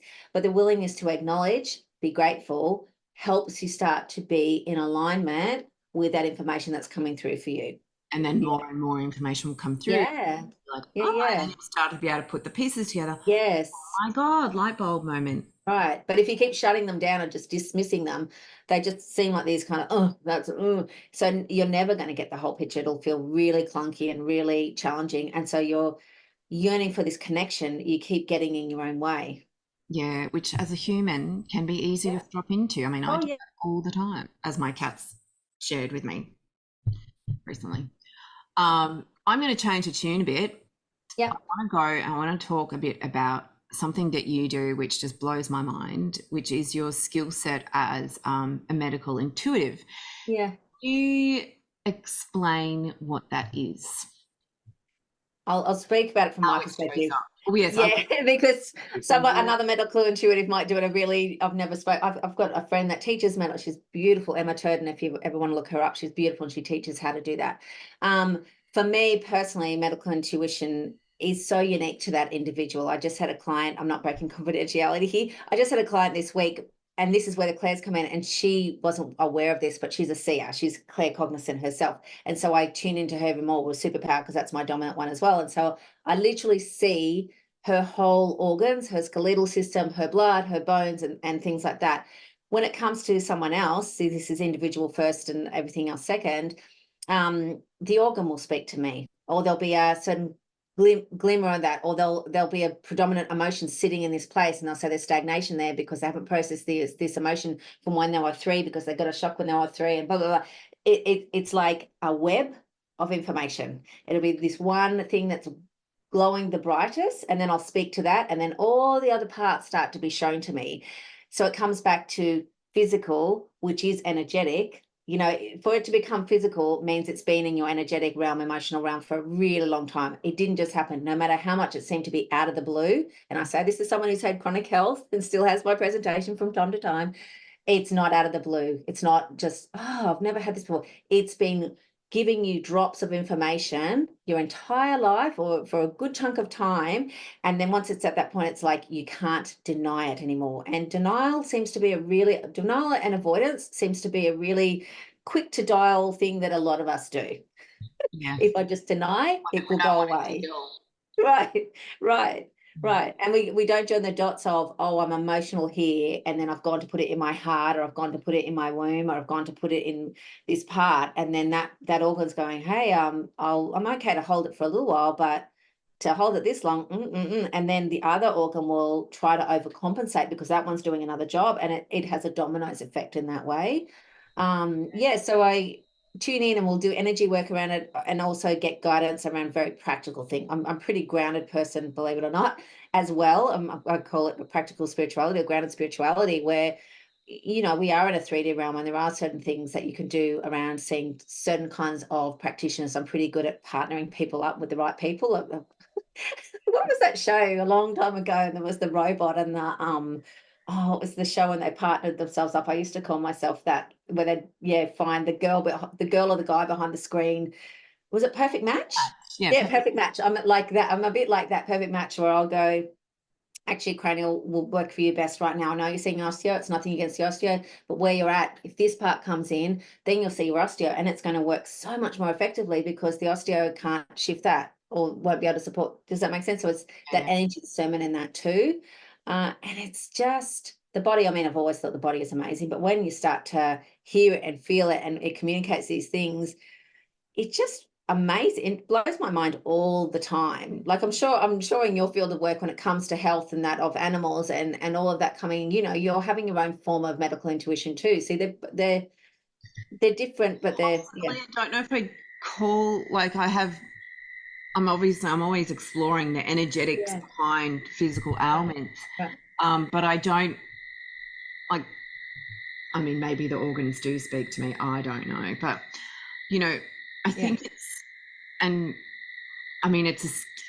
freaking hell. It's a skill I would love to have because it would add a whole other beneficial layer to the work that I do. And I think it's like, that's why I'm kind of like, there are certain clients that come in and it's like, wow, I'm going to need them to have a session with the animal, to have a session with Claire, because I don't know what's going on here.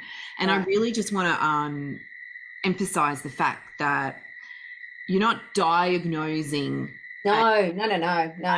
you are identifying where there's a weakness. Yeah. Correct? Yeah. And then giving guidance or information about the backstory, how that came to be. Yes, and I love how you did that with LV, and you said like something like, you said you can get bloods of him, which I have done on various occasions. Yeah. Might show a few markers, but it won't show the whole picture because it doesn't have the skills, the blood testing, doesn't have Right. the skills to see certain things that lay dormant, which you just spoke Right. things that can lay dormant, they're just there hanging around waiting. And what happens when you're looking at this from a naturopathic or from a herbalist perspective, Mm. these things, there can be constitutional weaknesses and they can be Yes. laying dormant. Yeah. And then when there's something, and it's usually a stressor, whether it's emotional Yep. or physical stressor that happens, or there's Right. a chronic situation like we've discussed happened Right. with Max and the nervous system, is like that thing can kind of bring it up to the surface. And that's when we start to see the symptoms presenting. But it's Yeah. always, there's the potential that it's always been there, or something has happened in the past, in the origins of the animal, that has, like you say, the domino effect or the flow-on effect that's Yeah. resulted in this happen by no fault of anyone. And let's go back to what we were talking about before, soul contracts and soul agreements. It was probably Right. meant to be this way. Oh yeah. Because especially if you're not connected too much, and my dogs have been, everyone goes, oh God, those dogs have always got something going on, da, da, da, da. But I'm aware enough to go, and I'm not going, oh, you're sick again, or anything like that. No, I'm very aware of, I've had chronic health stuff. They're going to mirror me, and vice versa. I could slip into martyrdom. I could have all those things, and I do not judge you if you're having that experience. And it can get frustrating, and it can be expensive, and all of those things, definitely. But if you're meeting the lesson in the way that it's been given to you, rather than trying to compartmentalize and just making it one thing, you're really blinding yourself to a higher potential and so much infinite information that's going to benefit you and benefit your animal. Exactly. You It's know, like it is yeah, part of this journey. yeah, And then, from birth, and yeah, I just want to say as well, yeah, I'm an animal naturopath, and all right. three of my cats have had health problems. Like, and when Tends to be a common thing, that one. Yeah, yeah, when Lily first got diagnosed with kidney disease, I was like, oh, I can't tell anybody this. No one will right, want to work with me because they'll think, right, she can't stop her cat from having kidney disease. right, How's she going to help my animal? Da, da, da. yeah, And so all that stuff played out. Like, yeah. oh That's my part gosh. of the And I was healer's like, journey. That's important. yeah, and it's like, well, the amount that I learned about Yes, kidney disease, that's invaluable. had that got that diagnosis, Yeah. and then literally from the point she was diagnosed, I had so many inquiries and so many people booking with me with animals who had kidney disease. Yeah, that's what you'll get. You'll always get what you're a match for. I'd just done Yeah. training in kidney disease. Right. And you can sit solid in that, you had your wobble because it's like, well, I'm still going through this, but you were walking your talk, which can't be bought. It can only be lived. And so that's a gift that keeps on giving. And when you feel that in someone, that authenticity and that juju, good juju, you're like, oh, I want more of that. And I know there's what you're going through because yeah, you really do. And that animal chose you. Again, I'm going to go back to that. Your animal chose you for a reason. Anyone else that have had her and she had the kidney presentation, maybe she did, maybe she didn't, but just let's assume that she did, they would have done it in a very different way. She wanted it to be done the way that you were going to do it. yes, which was 100% natural. There was Right. none of the typical ththings. But just coming back to that, because it's a really point, because my background, legal Yeah. background, Yeah. is that you're not diagnosing, you're identifying Oh, weakness. no. I'm very pro allopathic and alternate. I'm a pro whatever's going to serve you. And that's going to be unique to you, Yeah. So if you serve the animal, and so there can be a weakness in the body, and Right. where you can come in with your medical intuitive skill, that clairvoyant skill that's coming in and seeing and communicating with what's beneath the surface, Yes. visible to the human eye, that's Right. not necessarily going to be picked up by a test, No. hasn't been diagnosed, that may not even, probably isn't even capable of diagnosis. This is what Right. I can see. And it's like you did it with Max, Yeah. he is an older cat. I didn't know that he had, and, full and open frankness here. Yeah. Like, I'm always open about, I'm a very open person, but it's like, Yeah. you picked up for him. It's like, you know, the grey matter of the brain. There is some, Yeah. not dementia, but there is some, Yeah. wasn't the So exact word, something but like want a better word. There that. Yeah. is Yeah. weakness there. There is some, you know, there is some impact there on the brain. Um, Right. the energy levels, he does have a very, he's always had a very sensitive nervous system, but Right. the long-term effects, you know, we talk, it's spoken about a lot with humans these days, that a Yeah. long-term That's what happens. chronic stress, which Yep. also impacts our animals. And it could be because that's his nervous system has always been a weakness, but over time, Yeah. like It it's takes a lessened toll. time as he's learned to trust his human, Right. i.e. me, still not Yeah. 100%, you know. Yep. Yep. But it's like these are the things that's happened. You talk about Elvie in the womb and the limited space that he was pushed into, Yeah. resulting in a vulnerability with kidney deficiency. Yeah. So then I take that information, and because of my skill set in naturopathy and herbalism, Right. like these Right. guys, I've already incorporated mushrooms. Yep. Beautiful. Great. Max is on mushrooms for his Yep. brain. Elvie's on Yeah. mushrooms to support his kidney and his spleen. And Beautiful. I've got some herbs brewing, infusing in that Yeah. cupboard for Max to support all of the Right. areas that came up as weaknesses for him. So having Yeah. that, so even me as an animal naturopath, I didn't have that level of insight. I Yeah. could only Yeah. see what was being presented. Right.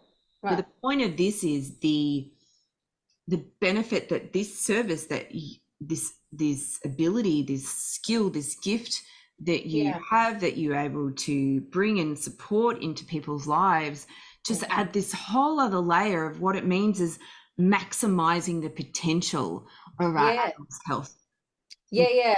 their overall vitality, increasing their life force Yeah. to be healthier, prevent disease, Right. prevent it from getting worse. Right. It Like also that comes to me down is, to, sorry, you go. I mean, it also comes down to, we haven't touched on this yet, but the mirroring of the expression, we've kind of touched on it, but we've kind of think, yeah, you know, it gives you a lot of information about your health and your well-being. So you taking care of yourself and then in turn taking care of them. If you start to work through your stuff, physical, mental, emotional, it starts to take the pressure off them because they will always take the biggest leak. yes. It's like I say to So, clients all the time. You're never going right. to have to really help your animal have their best life. You've got to work on your own stuff too. Yeah, you do.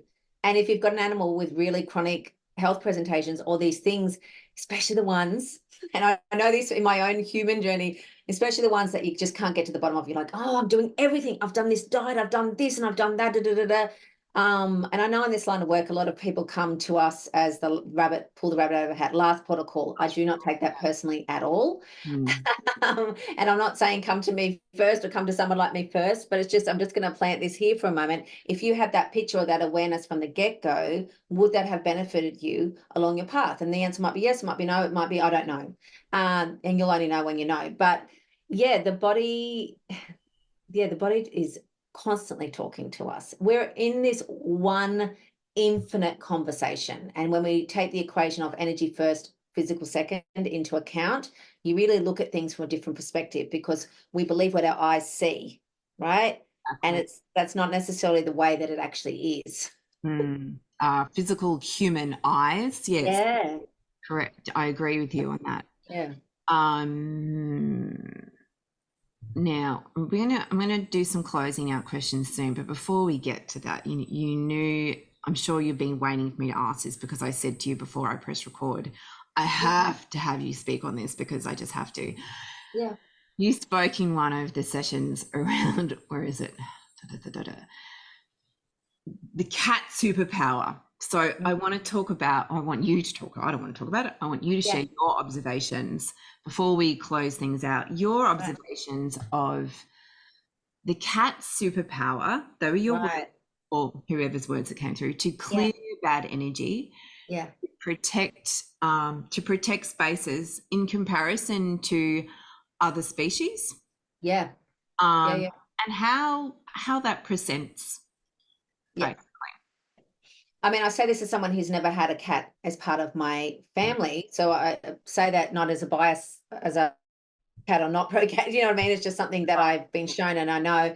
Although my son, who's the most like me in regard to my abilities, lo and behold, his cat unbeknownst to me, he was getting a cat, surprise, surprise. And she introduced herself and her name was Sapphire. And I was like, I rang him the next day, are you getting a cat? And he said, well, I just, he just got a cat. So it's just, so he's got Sapphire and his partner's got Salem, and she's a beautiful black cat, and they're just gorgeous, gorgeous. They're my grand fur babies. So cats, and I want to speak to that because it feeds back into this. Actually, he bought a house Coming, that. Sorry. you said that it had been coming up a lot for you, or showing or presenting itself to you a lot recently in terms of the cat. Yeah. Where my son lives, there was the person that owned it before. Her son was a drug addict, and it was a horrible situation, like horrible. And I had the inclination, as I do, to go in and clear the energy, but I didn't need to do a thing, and it was really horrible, right? I didn't need to do a thing because he had the cats, right? Because they will just, you'll see a cat hiss, and you might go. Sometimes we'll take it really personal, personal when an animal does a certain response, because they're not, very rarely are they backwards and coming forwards animals, and we're so nice and polite. Cats really are like, they cannot be bluffed at all. And so I get this at all, like, and so I get this image when it comes to cats that, I mean, animals do have a wide periphery a lot of the time, or they have a wider scope than we do in certain regards. We've got other things. But with cats, because I'm visual, I see their eyes, and their view is all the way around and all the way up. And so we have many blind spots. Other animals have many blind spots. Cats have full field, full view. Yeah, I love that. And it's not just their sight that is powerful, but it's their energy. Because if there's any unpleasant or icky energy, I'll use it in that term, comes into the space, they will literally, like, I always get this image of Gandalf. Anyone that's worked for me, worked with me rather, would have heard me say this so much. That's, I don't know if you've watched Lord of the Rings, and he'll put his staff down and he'll go, here and no further. You shall not pass. You Yeah. shall not pass. And that's the energy that cats, for me, that's a representation I'll offer today, give, because they'll come in and they will just whoop the energy out. Not allowed here. You're not allowed here. And they look like this little fluff ball, like you'd be like, oh, they couldn't do anything. It's so ignorant of us to think of them as this little animal, and this, they're, when you feel the energy of them, it's, whew. And they are also, because of their purr, there's so much literal knowledge now around sound therapy and Yes. vibration and that now. And cats are a walking, talking, purring, meowing species that are constantly moving the energy on this really cellular level. And I mean right down into the earth, right into the waters of the earth and into the ethos. And so you've got this humming, and it reverberates really, really, really far out to beyond where the eye can see. So they just, like I said, I don't have a cat as part of the family that I live with. I have a cat as part of my family as such, but yeah, I would feel very held and very safe with a cat in my house, especially if you're someone that does energy work, or a highly sensitive person. If you don't have allergies, obviously, and there's no reason you can't, and you're a responsible owner and all those kind of things. Yeah. Because you can feel them. I love it when they come into my space, because it's like they'll come in and work. You can work even if you don't have a cat as part of your family member. You can still work with cat energy. So that's something to consider as well. Even doesn't it be like little cats? It can be the big cats, lion. Cats, yeah. Like any kind of feline energy. Like if you want to work with with spirit animals, call on the spirit of the lion or the spirit of the tiger. See, I work a lot with lion energy and that coming in. So there's strength and right. But cats, domesticated cats, compared to the big cats, they have that sight. Not so much those ones. Really? Yes. So all the cat haters out there, you need to like down the butt, because we need these. I always call cats master healers. Well, you look back at history and you look about their role within our history. Look at Egypt, for example, and so many other places, but we'll speak specifically to Egypt. And they knew, and you think and feel into what was taking place at those times in that place as it is. And cats were so primary to that and written into history. There's not many places where animals are so specifically revered and written into history in that way. I mean, the ancient Egypts also did revere the greyhound. Oh, I didn't know that. Yeah, Ah, I I love did. I used to have greyhounds. a greyhound. That's why I know I this. love greyhounds. Yeah, And me too. yeah. I mean, they are just like big giant cats. Oh, they're just the softest, sweetest, heart centered. I mean, all animals, but I've got a soft spot for greyhounds. Yeah. Me too. Me too. Yeah. So yes, I think like LV, it's like he's always and he did it. He started doing it with either just before or shortly after Lily passed, and he would just hiss, Yep. just be like, I'm like, and Mm. after Lily passed, I'm like, oh, is Lily here? Are you hissing at Lily? Don't hiss at Lily. Right. But then someone said that he does it because of a particular medical condition, but I still think he's hissing at energy. Yeah, no, he's the guardian energy, right? Yeah, and I'm like, why are you hissing at me? But that's me. He's probably like, I'm not hissing at you. I'm hissing at the thing behind you. Yeah, like his guardian energy is strong, which we have mentioned, and so yeah, he knows how to tune into his power. That's the gift he's giving you. You know what I mean? To tune into your power, and so that's the thing of looking at what strength your animal has and how they're supporting you and calling that up and reconnecting to that in yourself. Because there's no mistake they're in your family with that gift Mm. because they're actually mirroring to you as well. So they'll mirror your health and they'll mirror you your gifts. Yeah, and we only touched on mirroring. So, and again, I was going to be like, do you still have time to talk about mirroring? Oh, I that's okay. I just touched on that part. Yeah. hours, but Yes. yeah, it's like that. I think that's an important point or differentiating factor, or whatever that you make around. We're talking about mirroring, and usually when we're talking about mirroring, we're talking about physical ailments. So I briefly spoke about my sacroiliitis and LV getting energy Mhm. stuck in his lower back. Right. Both sides, usually the right side, which is I've got the sacroiliitis in both sides, Yeah, that's it. but it's more predominant in the left. And Right. he mostly pulls at his fur, usually when I'm making his dinner, which I find so interesting. It's like he Yeah. probably is like, oh, she's so focused on me right now because she's making my dinner. I'm just going to sit right here and pull my fur out so she can. Well, he's showing you. He's He's, showing you then he's like, oh, she's paying attention. I can show her now. and he knows that I Right. hate him pulling out his hair. I'm like, Right. don't pull your hair out. You've got beautiful Right. hair. What are you doing? Stop. Right. Right. But yeah, it's not. So we have the physical, and I don't know if you want to speak more around the physical ailments, but I'm totally happy for you to speak to it. But also Yep. around, yes, the mirroring of the emotional, and Yes. off the back of what you just said, it's like the animal showing us their power Mm. is, their power is your power. Yeah. You know, Yeah. you've In got your own unique way. In yeah, your own unique your ways. own Yeah. unique way. It's not the Yeah. same as theirs, but Yeah. you've got the sensitive healer, you've Right. got the powerful guardian Yeah. protector, you've got the spiritually angelic, Yeah. teacher Yeah. kind of thing, right? It's like Yeah. it's a mirroring. And speak to this. I'm not going to.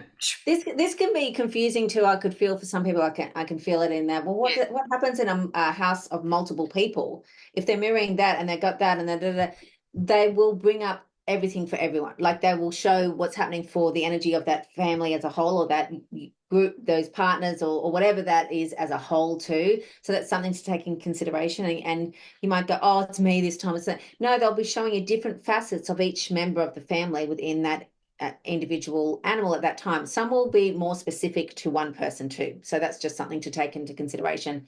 I mean, the question that I'm going to offer some questions here that everyone can feel into for themselves is, how would it feel? I'll speak to you specifically as an example for them. It's not a big session or anything like that. Is how would it feel to let that pain go there in your body? And you don't even need to respond to this. It might be just a question to feel into. But that might even be a question to ask him. How would it feel to let that pain go there? Because sometimes we'll feel safer to support them in releasing their pain rather than we do with ourselves, Yes. right? And so holding them and supporting them and releasing it provides a space for us to release it too. And so you get a 2-for-1. And bonus, 2-for-1. That's great. So checking in with your sense of safety. When we've got something that's really lingering and not resolving and we're holding on to it, although we may see it as a deficit or a negative light, it's supporting us with something that we might be conscious to. And so starting to ask the questions, if we feel safe enough to, how would it feel to be well? How would it feel to release that pain? And, if you've had a chronic thing in that particular situation, I'll speak to general, not to you specifically. oh, I'd feel really loose. I wouldn't feel stable. I wouldn't feel strong in myself. I'd feel completely unsteady if that thing shifted to me right now. Yeah. And we'll deny the fact that we're holding on to our pain sometimes because we feel shame over the fact. But it's there for a reason. It's serving you, but it will feel like it's harming you, but it's actually giving you information about what you need at that given moment. It's like you said, the body is always talking to us. Always. Yeah, always. Yeah, and if we also think about when did a particular condition or symptom Yeah. present, Start. what Yeah, was yeah. going on in our life at that. Right. This Yeah, is that never been well since moment. this was Yeah. a yoga injury that Right. happened in yoga, right? But then it went away for years and Right. come back every now and again, and the frequency of recurring got more frequent because Yeah. with every year I got older, right? Right. But now it's like, and then it got really bad to the point that I couldn't walk. Leaning over to feed the cats, I'd be like, old woman. Yeah. And then Yeah. go to a doctor, got it diagnosed because I never had any imaging. And the doctor was like, here, you need to take some pain pills and da da da. I'm like, Yeah. nope, I'm all good. He's like, what? Do you want to be in pain? I'm like, no. I will do it naturally. Right. Thank Right. you. Right. I don't take that stuff. No, thank you. Right. And so through all the stuff that I did, I can now, it's still there. Yeah. But like, you know, obviously it exacerbates when I'm sitting down all day. And so I can, like, I can feel it now on my left. Yeah. But I can bend over easily. I can go for my walks. I can, you know, I can't really climb a mountain anymore. There's a lot of things that I can't do. So it's still quite debilitating, but I manage it to the point that probably better than any, you know, bloody drug could do. But Yeah. you know, it's kind of like, yeah, it's that comes back down to, why is this here? Why can't I let this go? I give myself permission to let go. And someone said to me, how can you expect Elvie to let go if you're not letting go? I'm Right. like, Right. And I mean, it's that thing. I'll just speak to chronic health at the moment because that feels specific, feels relevant to speak on. Yeah. Because if you've had chronic health, you've had many versions of that throughout a period of time, and you'll kind of feel well, and then you'll kind of go, am I feeling well? And that's an adjustment. And then something will happen, go, oh, it's come back, or, you know, whatever that may be. And sometimes you can think, well, what's the point of knowing, for one? So you just feel disillusioned of even knowing, or you start to understand why it's there, but then it doesn't move. And so then you can go, well, that was a waste of time, and a lot of anger and emotions can come up and all of those kind of things, because sometimes knowing doesn't mean it's naturally going to go away. There's a time and order to things. Yeah. You know, and so you might know it on this level and understand this level, then it might come in here and you understand it, and it goes into the other stages, and it might be a lifelong journey. It'll stay as long as it's here to teach you. And I'm not talking about glorifying suffering or like, oh, you know, it's so teaching. I'm not talking about kumbaya and anything like that, because yeah, I mean, you're allowed to be angry, you're allowed to be frustrated. That's an important part of the journey too. Not just, love and light it out of that way, because it's such a disingenuous and disrespectful way to be, and dishonoring to you in your experience is my feeling to it. You know? Yeah, I think it's a disregard for, we are here as human beings. Yes. And so let's experience all of the things human. Yeah, it's fleeting. Human. Right. There's joy, but there's pain. Yeah. That duality. And you can be happy, and you know, in the most, just you and I both just have an embodied experience of this. We can be in excruciating grief of pain and still feel love and still laugh and still have this and still be sitting there ready to cry at the drop of a hat. Yeah. That's the human experience. Exactly. And it's a whole other spiritual. Yeah. Yes. I want to make people go crazy with everything. But I think also just on the chronic health thing, it's an energetic, emotional process in terms of these things can be here for a specific reason. Right.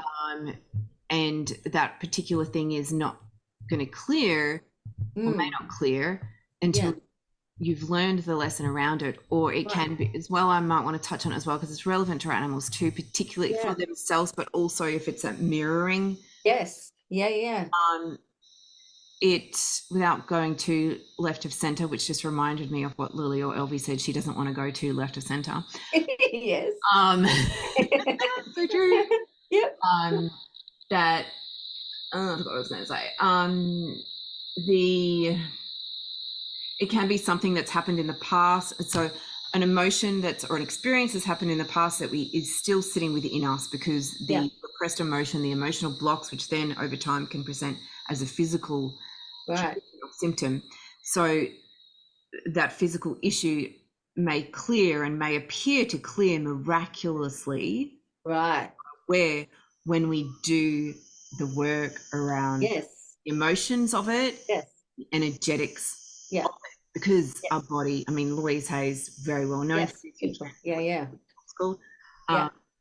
um, can heal your life or something. Yeah. Um, Yeah. yeah, around when you when you heal, when you shift the emotional cause, the repressed emotion that's causing it, that physical, I've totally blah blah this, that Yeah. causing that physical presentation. And I am just going to go left of center because my cats tell me that, give me Go left to center. That's right. so this is just being me, Yeah. that it can also be past life Oh yeah, that's and, all and the ancestral. yeah. So we may Yes. not be able to pinpoint, oh, that's because I had a injury in a yoga class 10 years ago. Well, Yeah, maybe. no, the brain will want to logicalize it and have it happened here and now this is here. And we're not always going to get a neat, nice answer like that. And this is where the brain wants literal understanding. I'm not begrudging the brain for wanting that, but it's that willingness to feel, even if you don't know why the feelings are bubbling up. Because sometimes we have moments in life where we're just angry. We don't know why we're angry. We're just angry. And it's liberating to just let ourselves be angry. Sit Yeah. in the anger, move the anger, do whatever, or cry, or whatever the feeling state is. But because we're so problem solution oriented when we're in our heads, we go, but this is happening, this is a problem, and I need the solution, I need to know the whys. And more often than not, especially when you start to attune to your divine or spiritual intelligence, it's less important about the whys and it's more important about the what is in front of you and what is within you right here, right now. That's all we've ever got anyway, to be honest. Yeah. Yeah. So it's sometimes I've found too is just in accepting it in the way that it is, and that can be a bitter pill to swallow because you're like, why would I accept this? This is awful. Yeah. So I'm not saying that either. Or just accept it and be saying no, but I will offer it because some people they're ready to hear this. Is sometimes it's just in the acceptance that all right, this is the way that it is. If this was the way it was for the rest of my life with this particular animal, or with my own health, or within this situation, how would I be within it, or how could I meet it in a different way that I'm possibly not meeting it now? And that opens up opportunities and space for things that were limited to you up until that point. Hmm. Yeah. Acceptance helps you to let go and stop worrying about it. It's like what came up in Elvie's conversation. Um, what if you, talking to me, Yeah. what if you just had and these weren't the exact words, I can't remember. What if It's okay, you, paraphrasing. Yeah. he's not helping, he's in the bathroom. Elvie, what did you say? What if you, it was something along the lines of what if you just accepted that my health Yeah. is just, this is This my is it. version of health. Yes. Going back to that phrase I said before, there's nothing broken, there's nothing to fix. There's What nothing to fix. if I accepted that? And I Yeah. haven't resolved that part yet. Yeah. I'm paying attention to what he's asked me to explore. Well, And because it's when we come with that, it's got a fixed energy, we're in doing, and sometimes there is a time and place to do things. I'm not saying just sit on your laurels and go, oh, well, he's suffering and he's having a fit over there or something, like you'll be right. I'm just in my being. You don't have to do anything. But to offer more of that state of being and letting him or yourself or be or whatever's anyone's situation is going through and let it be what it is until it isn't anymore, offers this sense of potentials, like I said before, that we can't see or feel until we take our hands off the reins a bit more. And I mean, depends on what your religion is. I'm quite comfortable in using the word God. I'm not religious, but I'll use the word God. Where in your life is the space for God to come in and show you what is possible? yeah, I like the divine because Yeah, so the divine. Some people will go, oh, the word God, but it depends on what's aligned for you. So you can replace that with divine or source, whatever your thing is. But where is it in your life that there is space for God, the divine source, to come in and show you what's possible? Because if we're in constant state of doing, there's no potential for that to come in. There's no room for them to show us, and we're sitting in I'm the one who knows better. we're kind of like petulant teenagers a lot of the time, chucking tantrums and kind of like, you've done this to me. We sit in that kind of place and we try to disconnect ourselves from ourselves, which is funny, really. We're funny. Blind mentality. Yeah. And it's just, and if that's where you're at right now, that's okay. That's where you're at. If you're a little bit further along where that's still not landing for you, that's okay. Like it's such a unique process. And some of the things I might be saying might be triggering the absolute bejesus out of you. And the triggers are good. I'm not going to apologize for that. It's going to bring up whatever it needs to bring up, and you're going to meet it or you're not. But starting to let yourself hear or feel things like this helps the situation that you might feel really stuck in not feel so stuck anymore, because you can see, oh, there's other ways of doing this. If you're, what's that that saying, if you repeat the same pattern every day and expect a different result, it's a form of insanity. Exactly. I think it's like one of the meditation concepts. One of the concepts behind meditation is that when you still the mind, which is a challenge in itself, especially with like monkey mind or everything going on 24/7, when you still the mind, or when you just sit within quiet, that's when the magic happens. That's when that answers you've been looking for. Yeah, you're in receptivity. Because you've shut the hell up. Right. That human do, be, blah, blah, blah, blah, force. It's like when you are quiet, it's like for me, it's like I go and, I get most of my ideas when I'm in the forest. That's right. I'm just kind of like, look at the tree, butterfly, oh my God, there's a snake, holy crap, oh, I just walked through a spider web, but it's kind of like I'm not in the forest with like a fix-it mentality. It's more about I just want to be in it and experience. You're in the experience. You're in the moment. Then universe, God, source, spirit is like, whoa, okay, she's ready. Yeah. Yeah, that's why, often for a lot of people anyway, they'll go into the shower and they'll just be like, oh, these ideas start spraying, because they're present, they're sensory on a physiological level. They're getting this feedback. And I mean, water is just a conduit and divine consciousness unto itself as well. And it's, the water we drink is the water that's always been there, and so on and so on. We'll go down that path, but it doesn't feel necessary. So it really is looking at where you're in receptivity and where you're blocking that receptivity, and where we think miracles are a crock of, I'll swear, shit, or whether they're actually rules, you can swear, it's not G-rated. Or whether they're a naturally occurring event that takes place every moment of every day. A breath is a miracle. Waking up with your eyes and being able to see is a miracle. But we slip into this taking so many things for granted, what keeps us in this limited, rigid, very 3D dense reality and dense state of being. And children and animals so beautifully will tap us into that sense of wonder that we all still have within us, but we've adulted so hard, seriously ourselves so hard, it seems obsolete or gone. Yeah, and Matt did a beautiful demonstration of that before. A little butterfly flew past. Yeah. Max was like, oh, it piqued his attention. Yeah, it's just curious. The wonder of the butterfly flying past you. Right. Like, see, be open or witness the magic that's everywhere. Yeah. Even in the dark places. Right. And it's really hard, particularly with so many things that are happening like globally and everything, but it's always happening. Like, the dark stuff is always happening. But try not to always be in that place. Look for the magic, look for the light. And animals are wonderful for that, because they are just walking light beams. Yeah.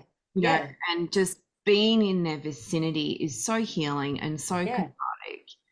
And with their unconditional love that they have for us, it's just it is an opportunity to sit in the light. They show you what's important. They keep you coming back to what's important. A blade of grass, sitting there drinking water. Every mouthful of their food is like, oh my, as if they've never eaten, even though they were fed half an hour ago. They are in it. They are fully in the experience. And even if something catastrophic takes place, they are still in that experience. Exactly. So Claire, I mean, this work that you do is all encompassing and covers many different aspects, because you are supporting both humans and animals in this journey called life that can Yeah. extend multiple across multiple lifetimes. Um, Mhm. why do you do this work? I don't know how to be any other way to be. I've always been like it. I was having this conversation with a girlfriend yesterday about this. This might seem left of center, but it feels relevant to me as the soul that I am. And I mean, my name means clear, bright, and shiny. So I was destined. If I wasn't destined, so I chose my name, and this is the name that it really is who I am as a soul and who I am as a being. And I used to have relatives that I'd speak about, just to give you a snapshot of me as a human. Mm, And I'd speak about them, and I wouldn't speak to them about them until years later because it didn't seem relevant at the time. And I'd be talking about my grandpa. His name was Dick Richard, Grandpa Dick, and I'd talk about him, and they're like, he died way before you were born, like way before. And I'd be like, what do you mean? Like, and so I'd know these things. And so that sense of this separation that a lot of people feel between that world or that space and this space has never been normal for me. yeah, it's always been part of your everyday of this is in Yeah, your it's just me as a soul. Yeah, and so that amnesia that I was talking about, I don't feel like I was really born with a lot of amnesia. yeah, I was that definitely makes born with a sense. lot more than the kids of this day and age that are being born. Like my granddaughter was born on the day Sage passed, Yeah. and so her energy is coming in now, which is beautiful. So yeah, it's just my way of being. I don't know how to be any other way. So I'm literally just being myself in space and speaking the language that I know better than any other language, better than the spoken word, better than anything. Um, so I'm allowing myself to be me, and in my work, I trust and I hope that those feel that energy and reflect back to themselves that they allow themselves to be themselves as well, inclusive of animals, humans, and so on. So yeah, I don't know if that answers your question. I think so. I mean, Yeah, it's kind of like it's obvious that it's like sole purpose, passion yeah, work, but it's I love how you say that it's just part of who you are. yeah, Um, and it does, I know this from my own experience, it takes courage. It yeah, takes being brave to put yourself out there, yeah, um, wear your heart on your sleeve, and yeah. show up as you, and Right, work right. resonates with who you are as Yeah. being, because most of us don't do that.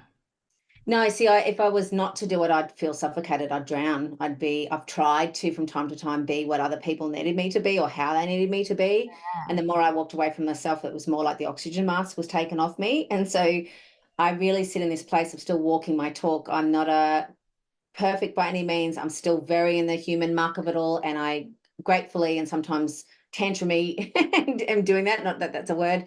And what lights me up, if I'm completely honest, is seeing people remember that for themselves. Like we see this as this special gift that these people have, and we kind of put them on these. And I've had it done to me, and I'm like smashing the altar, smashing the pedestal, because to put us in those places actually disconnects us even further from the humans that we're connecting to and working with and living life with. And so my work really sits in that place of seeing people, and I love it. It's my favorite part, seeing the wonder return to their eyes. They're like, oh, I can do that and I can feel that. And I'm like, yeah. And they're remembering and reclaiming themselves as they've always been. They've just forgotten over time. And that's a gift that keeps on giving. Like I do it on a basic level, quite a selfish level too, because it lights me up seeing people um, have that experience. It really is something that it's like seeing someone be born every day, again and again and again and again. And that's a privilege that I do not take for granted. So, yeah, in a nutshell, that's part of why I do what I do. Yeah. Yeah, you get to see um, you get to see the things that even most when we're talking about the work you do with humans, Yeah. that most humans don't even see about themselves, Yeah. understand about Yeah. themselves. And then I guess when they work with you, it opens them up to that new perspective. And then again, when we're talking about when they're working with you with the animals, oh my god, Yeah. Yeah, well, see, the conversation with animals to me is the same conversation as I've had with the human. There's no difference to me. They're a living, breathing, sentient being with a soul and an energy that we're all connected to. We're all one in that way. And so as that starts to take place, I mean, I know stepping into this more succinctly or more in a more intentional way since Sage has passed has been her guidance is really strong that they need you more now than ever. Yeah. That animals need that support in that way, and in turn humans. So I've sat in the place and still sit in the place of humans, well and truly, but coming in from this side too is really, and I've always worked from that way, holistically aligned for me and for those that I serve. Those that I serve just get it, even if they don't get it. They just get it. Yeah. Yeah. Otherwise So I wouldn't come and work with you, I guess. yeah. And where I will share all of your details and everything in the Yeah, show beautiful. notes, but I know with those show notes, I mean, I listen to so many podcasts, I don't go and look at the show notes. So Yeah. can you just share so that it's verbally Yep. shared, Yep. the best, whether it's your social media or your website, which is the best place for people to find out more about what you do?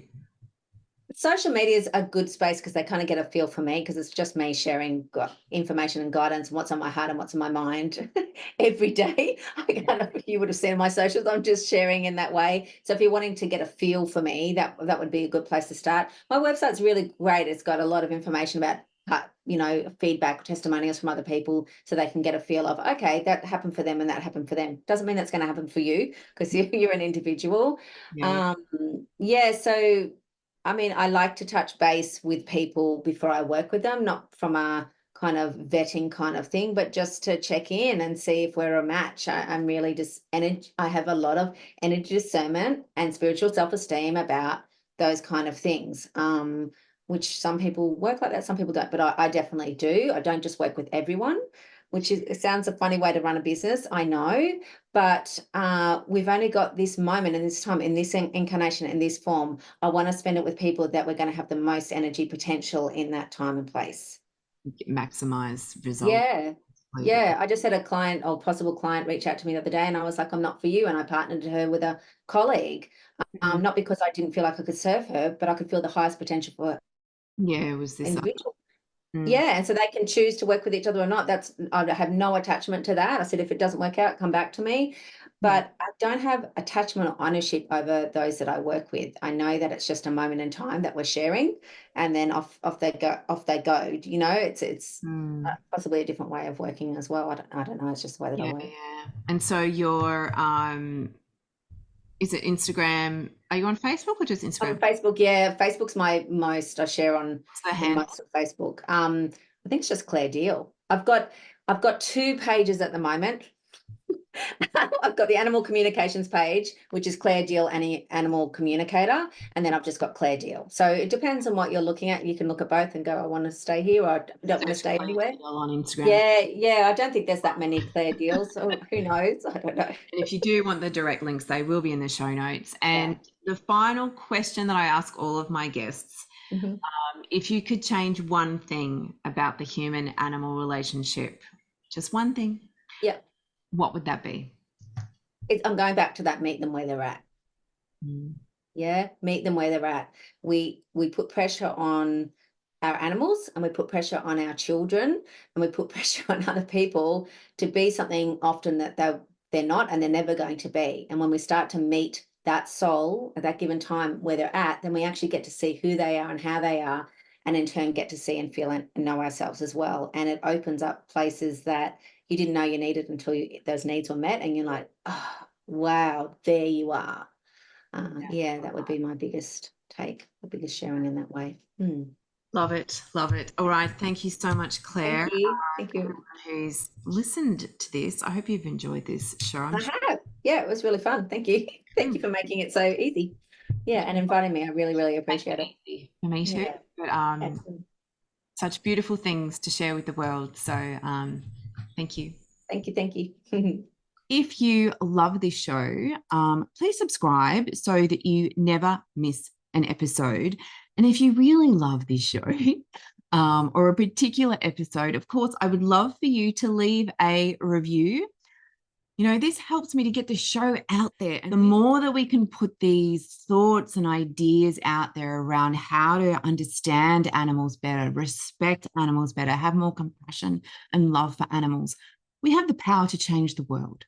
We have the power to change the way animals are treated and regarded so that they can live happier lives. So I would love for you to come on this journey with me, to advocate these messages with me. And so, because we all live in this digital age and everything's based on algorithms, the more likes and reviews and subscribes I get, the more the algorithms push out my show. So that means the message gets out to more and more people. And we're going to just create so many animal lovers. It's going to be insane. So I would love for you to come on this journey with me. Big love to you and your fur babes, no matter what form they take. Go out into the world, enjoy seeing and witnessing and being with the animals. They are such a beautiful, beautiful part of our life.